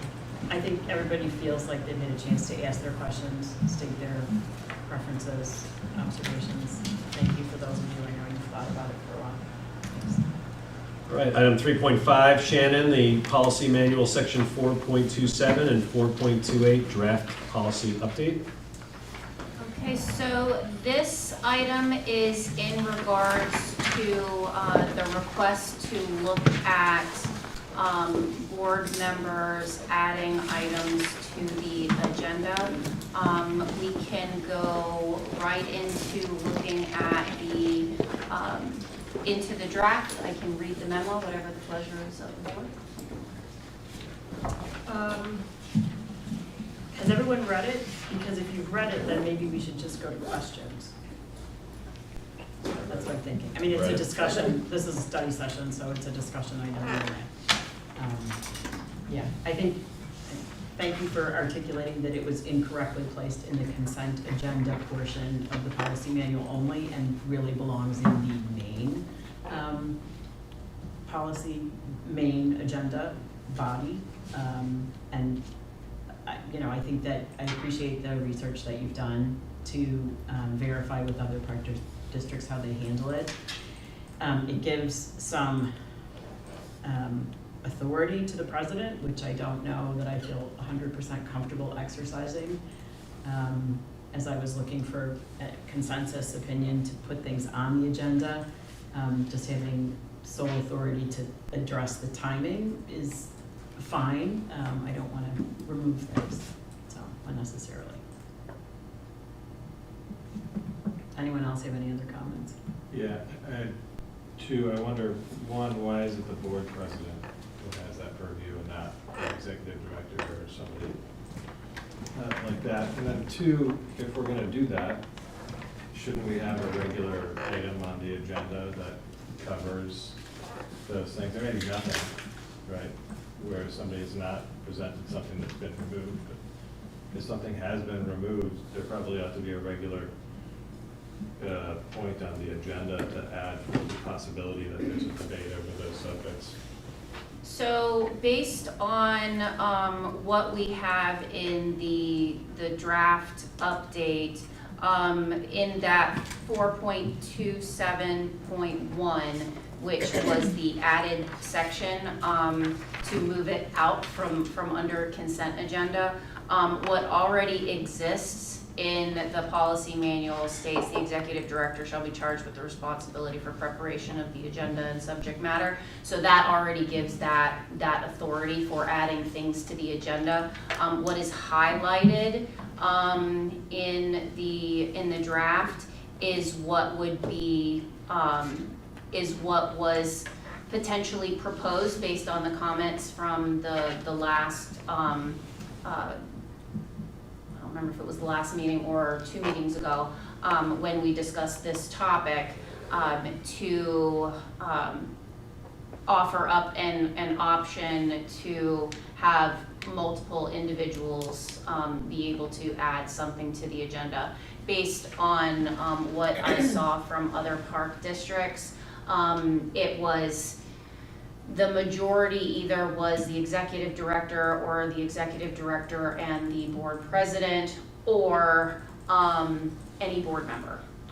There were some specifics that talk to something that could be added to the agenda with a majority vote. When we added the topic on our current agendas, that's approval of the agenda, that would be where that could be done, in adding things to the agenda or tabling something for a next meeting or something along those lines, if it's something that is done during a regular meeting. So here's what I understand the language to suggest, right? There's a timeline. Somebody says, I want this on the agenda for the next meeting, right? Then, according to this new language, the board president can choose to say, I don't want that thing on this agenda for that meeting, right? Or the agenda's too full. Or the agenda's too full, or whatever, right? Other things have become emergent. Any number of reasons could be the reason why the board president says we're not gonna do that on this particular meeting. Then, we have that particular meeting, when that agenda item was supposed to be talked about, if the board member who suggested it got everything they wanted, right? And at that meeting, the board member or whoever can say, hey, this board member wanted something on this agenda meeting, it was not on this meeting, I think we should have it on some other meeting. And then we talk about it and we vote. That's how this is supposed to go down, right? Mm-hmm. Okay.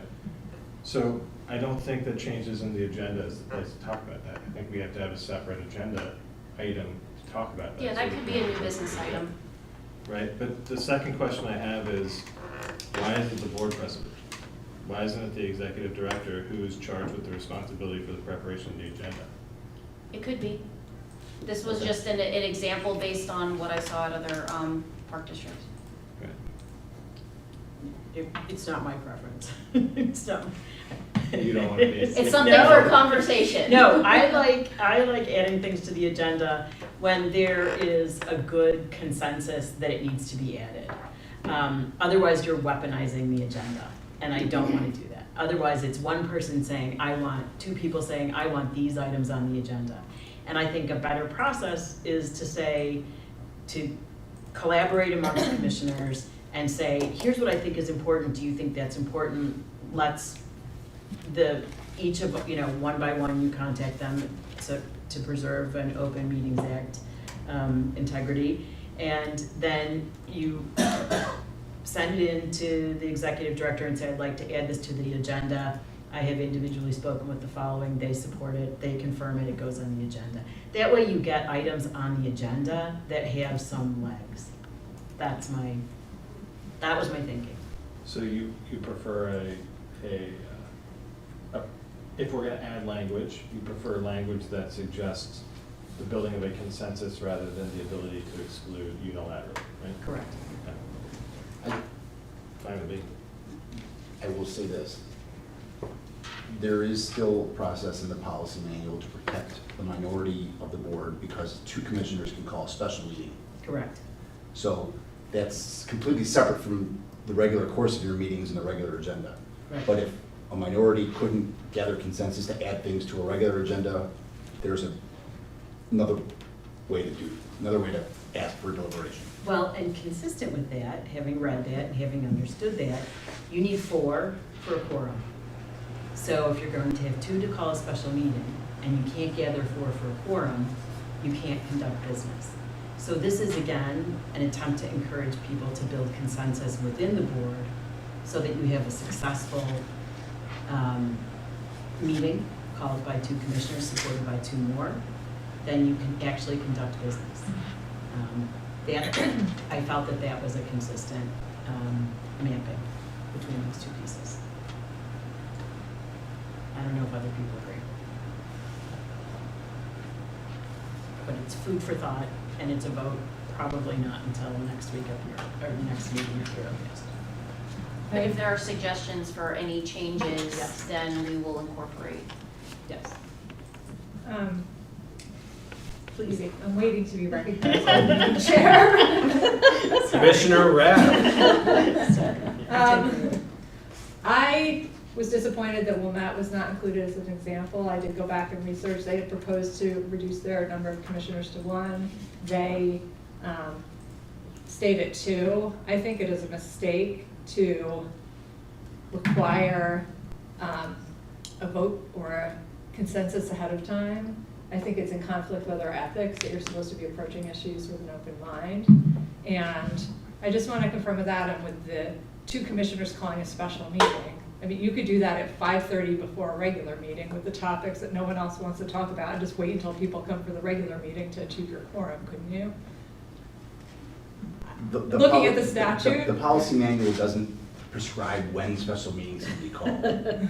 So without getting into hypotheticals, if you have 48 hours notice and 2 commissioners who ask for a special meeting, then you can call for a special meeting. So Shannon could get an email on Monday morning from 2 commissioners to have a special meeting on Thursday.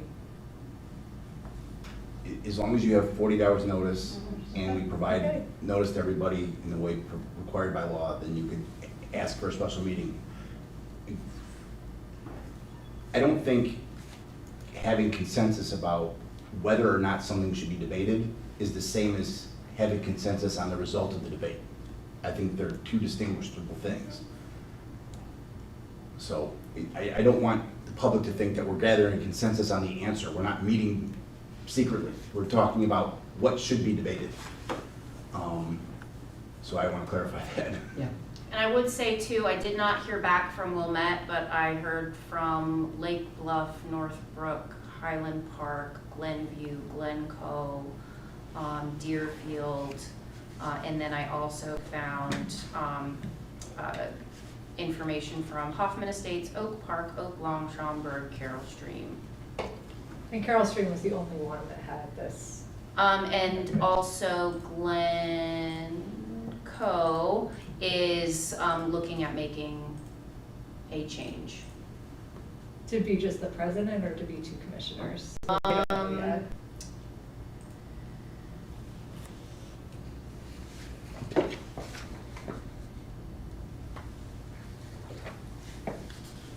Yeah, if the, so it's not anything approved yet, but they were looking at language that talks to if the board president didn't want to add something to the agenda, then they would have to gain support from one other board member. Okay, 1 other board member, so 2 effectively can Yes. put something on the agenda. Okay. I mean, I will say that this language. And that was proposed, that they haven't got that It hasn't. by their board yet. Okay. I mean, as a practical matter, I would say having tried to put something on the agenda, the president has been very effective at preventing it. And we haven't actually, in my opinion, been following our policy of 1 commissioner can put something on the agenda. So I will put that comment out there. I think 2 would be a much more reasonable path, given the statute. And it's actually not our policy, it's actually statute that the special meeting can be called by 2 members. The other thing that I noted on this change is that I think we need to be more explicit about what's on the consent agenda, because, it's the approval of the minutes and it's also the monthly bill list, and it looked like from the changes that you were proposing that you were planning to remove entirely the approval of financials and the approval of vouchers, whereas I thought that the intention was to put those into the consent agenda. It's just removing it from the order of business because it would be under consent. Okay, but it's not listed in your section under consent explicitly. So I think we just need to be clear, like what is listed in the consent agenda, which would be the approval of the minutes, approval of the financials, and approval of the vouchers or the monthly bill list. But that wouldn't be exclusive. There I might- do, there might be yeah, other on the things. order of business, it has consent agenda on there. I was double checking to make sure that that was on there, but No, I consent know, but agenda it is on doesn't there. say what's in the consent agenda. Well, I So think consent agenda, that, I mean, it could be many different things. But those are So required. if the board would like to add those back under consent agenda because with the order of business, it's things that it may consist of. So all of these things may not be in one particular meeting or not. Because there's not a closed session at every single meeting. So they could or they don't, if it's at the pleasure of the board, it's easy enough to add back in. But it would still be on there under consent agenda. I would suggest that under consent agenda, we should absolutely be approving minutes, because if we are not approving minutes at the next meeting, we start to run the risk of being out of compliance with the It's OMA. not saying that those things are not included on the agenda. Those are agenda items under topics. So it's not saying that any of those things are not occurring. It's just consolidating the topics. For example, like on the agenda tonight, it says presentations, and then the details populated on a meeting by meeting basis. Likewise, under the proposed rule, it has presentations, and then the next day after presentations would be public comment, and then you would have consent agenda. And on a meeting by meeting basis, the details, 8.1, 8.2, 8.3 would be added on a case by case basis based on what happened at the preceding meeting or preceding meetings. No, I'm saying, I think we need to change the language to explicitly include approval of the minutes and the vouchers and financials, so that they are always on our monthly agenda, because those are items that we always need to approve.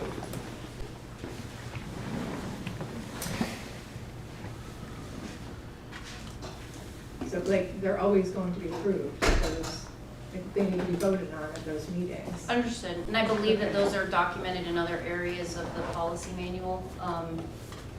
It's not documented that they're in the consent agenda. You can have them in the consent agenda, or you can have them as standalone items.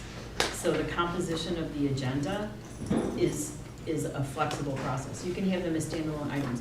You can also, addition or changes to the agenda, you can pull an item out of the consent agenda for special consideration if there's discrepancies. So I'm not sure I understand the. I'm concerned that it makes it less clear to have approval of the minutes, approval of the financials, and approval of the vouchers not listed either in the order of business or in the consent agenda section.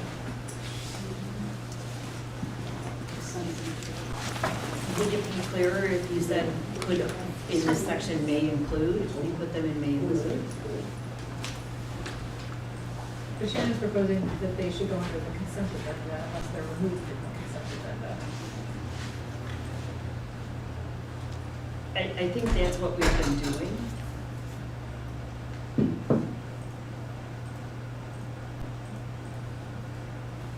And then if you object to any one of those items being in the consent agenda, you simply make a motion to remove it and consider it separately. Okay, but I think in the consent agenda section, we should say what is included in that. You can put anything in the consent At agenda. a minimum, that includes the minutes, the vouchers, and the financials. It can include, we've had meetings where we had nothing in the consent agenda, or we've approved everything individually. So I think it's So then we completely- should, if that's the case, then we should include it individually in the order of business, like, those things I feel like need to be listed because they're important items. So your concern is they're crossed out, they don't reappear somewhere else? They may appear in other sections in the policy manual, but they don't appear in the meeting section of the policy Well, manual. so Christina just suggested putting in there that items may include blah, blah, blah, right? Does that suffice to solve the problem that you're identifying? In section 4.28, yeah, that would solve it. Okay, very good. Let's do that.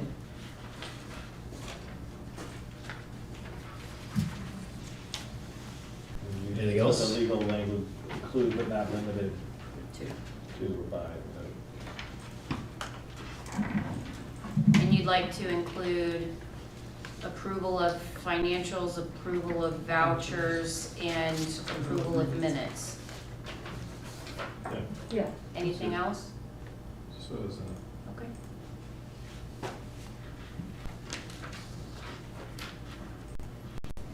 You comfortable with that, Shannon? Yep. Item 3.6. Back to you, Shannon. Freedom of Information Act rules and regulation draft policy update. Back to policy. Back to policy.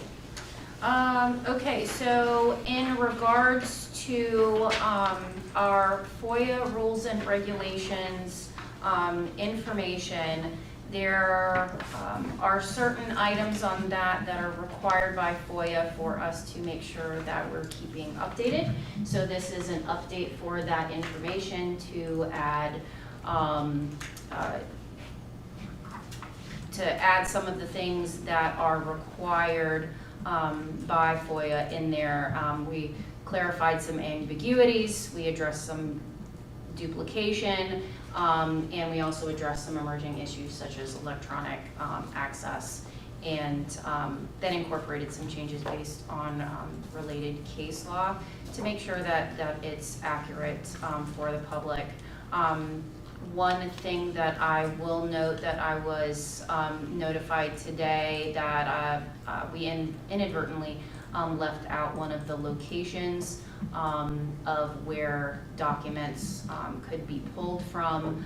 So we will add that back in, or we will add that in. That was not included even in the one that's currently utilized right now. So that was that would be our maintenance shop area.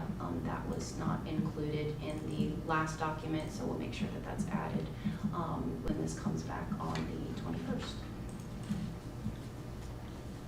Any questions? No. Thank you for reviewing the policy manual. It's always a riveting discussion. Commissioner Rapp, I'm sorry. I would just make sure that before it's put to approve, that the organization chart is current. It is. It should be, was it not? No. What was missing? I think I was Just the on there. bulk, I think that there's some, like, Okay. I would just review it like right before it goes up so that it's current at that time. We don't have to include employee names in the org chart if you don't want to, and if you just want That to might put be- job titles. That might be okay. Yeah. Okay. Make sure that's updated. Anything else? Shannon, we're back to you. Item 4. Look at that. The Executive Director's Report, Weekly Status Reports. So this one's pretty easy. As mentioned in previous meetings, we had started doing a weekly update to commissioners, and this is just a regurgitation of that information, so the public has access to it. And I'll answer any questions if you have any. I think it's a great report. I've sent it to I sent the first one to all the former commissioners that I know, and they were very impressed. So they were very grateful for the information because it contains the kinds of things that they want to hear about. Staff's done a great job. Yeah. I want to make sure it gets to the public, which is the goal. Absolutely. Perfect. Yeah, I love the reports. They're phenomenal. Yeah. And thank you and the staff for doing that. Absolutely. Moving to item 5, Commissioner comments. Chance for commissioners to address any topic, limited to 3 minutes. Go around the horn. Jeff? Nothing to add at this time. Commissioner Headings? Nothing for me. Commissioner Rapp? No, maybe about my comments. Commissioner Root? Again, thanking staff for the reports, they're wonderful. Learn an awful lot very quickly. Thank you. President Cotto? I just have one comment/question, and it's directed towards Commissioner Root. Since November, there have been a lot of requests for information dating back to 1904, 1901, 1905. And initially, you indicated this was for your work with the League of Women Voters. I think you told someone else you were writing a book. I am. My question is. You want to hear about it? No, I'd like to I'd finish. love to talk about it. I'd like to finish my comments. Okay. I don't think it's appropriate to ask staff to spend time doing research for your personal objectives. No reports have been presented to this board about 1901 through 1905, and no one on this board has asked for that information. So it's a personal request. It's time spent by staff, paid by taxpayer dollars, and I think it's inappropriate for an individual commissioner to direct staff in this way. It is a matter that has been requested not by this commissioner, but by numerous FOIAs. And it was the initial organization documents for a park district. There have been at least 4 FOIAs seeking that information. And the year that the district was formed was 1904. So it became of great interest to me also. What was somewhat interesting is I don't think staff, and I'll look at Denise because you opened the cabinet, I don't think staff was unduly burdened. In a matter of 5 minutes, I found those documents yesterday, and I was excited. I scanned them and I sent them both to you, Executive Director, and also to Denise so that you have them. What is still missing is the original beachfront plan. here we are, we have spent 3 years working on our beachfront. Wouldn't it be of enrichment to this district to go back to 1904, when the original beachfront plan was commissioned? The minutes reflect that it was paid for, and Windus did a complete survey of our beachfront. Wouldn't you like to see that? I think it would be really neat to have perhaps that survey and what we ultimately end up with our 5 beaches. It is somewhat disturbing that that cannot be found, but it's not unusual because it's a long time ago. What's really interesting is that we have surveys that date back to 1910. We have surveys that go from 1920. And further, what's interesting is that further village manager, village presidents, members of the 2000 village plan all remember seeing this. It's like, you know, where do we find this? So again, yes, I have other projects going on, but I see this as something that is our park district history. I think we should be proud of it. I would think you would want to preserve it. And then this started 3 years ago with my initial meeting with our former executive director, when I asked him, how do we preserve our historic records and how do we preserve basically our formal record? And the answer was, well, you know, it's in this closet and in this cabinet. We have a fire here, we're in trouble. Thanks to Denise and all your efforts, and before you, Libby Baker was also trying to put things basically in some digital form. I understand that now you are working in visiting with the library to see how they have helped to archive various things. And I think you may know, but I have forwarded the name of the curator for the Winnetka History Museum, who also is, well, she's got a PhD in museum curatorship. So to me, this is not my personal agenda.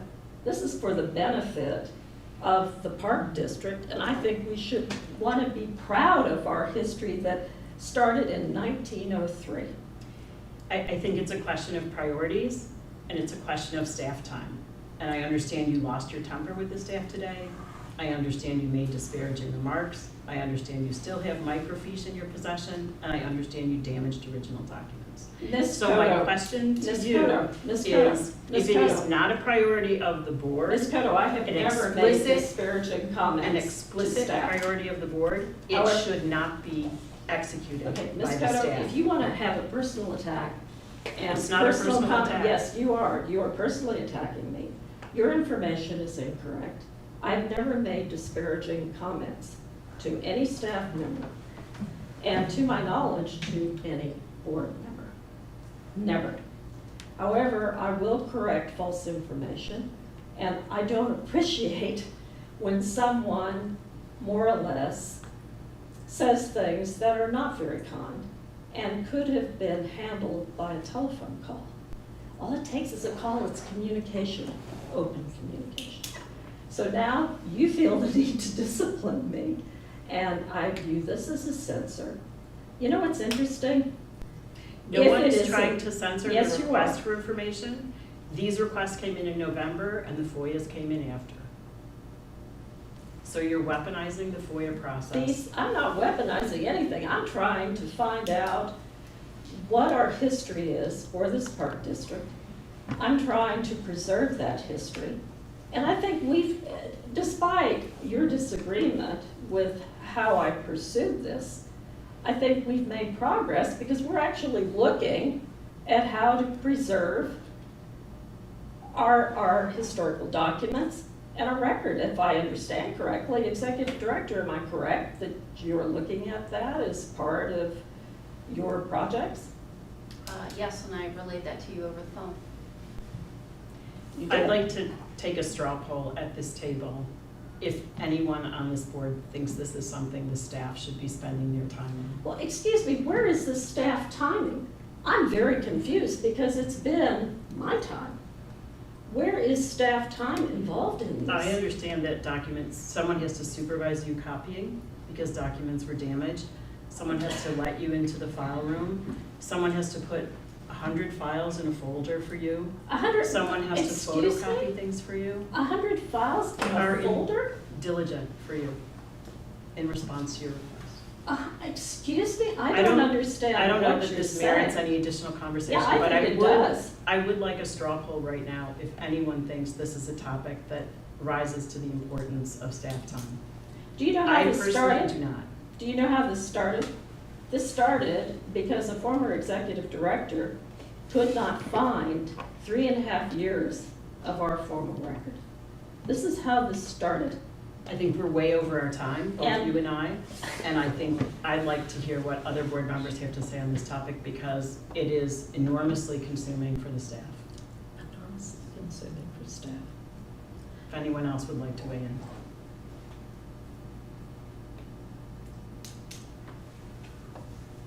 I do not know all the details of it, so I would refrain from casting judgment.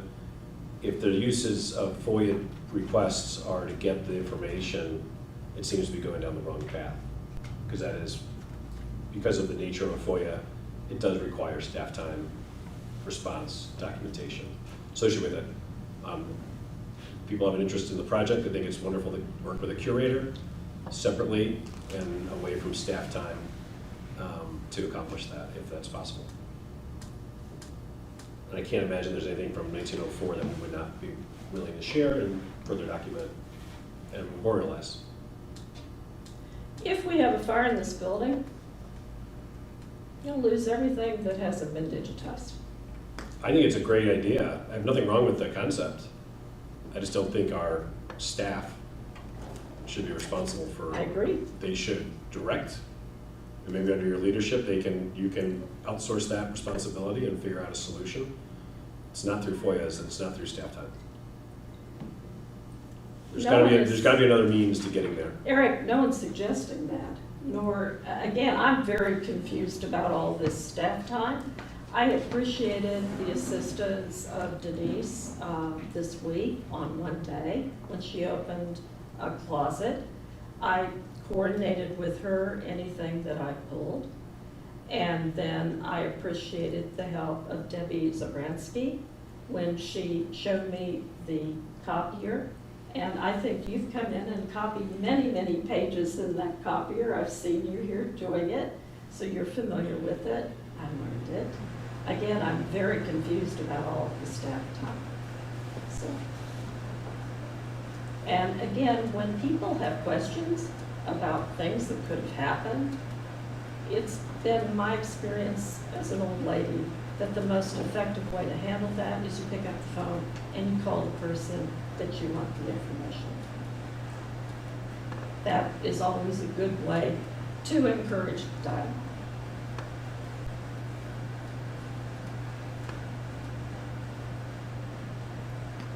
I think we've exceeded our 3 minutes. Indeed, I have said all I want to say on this matter.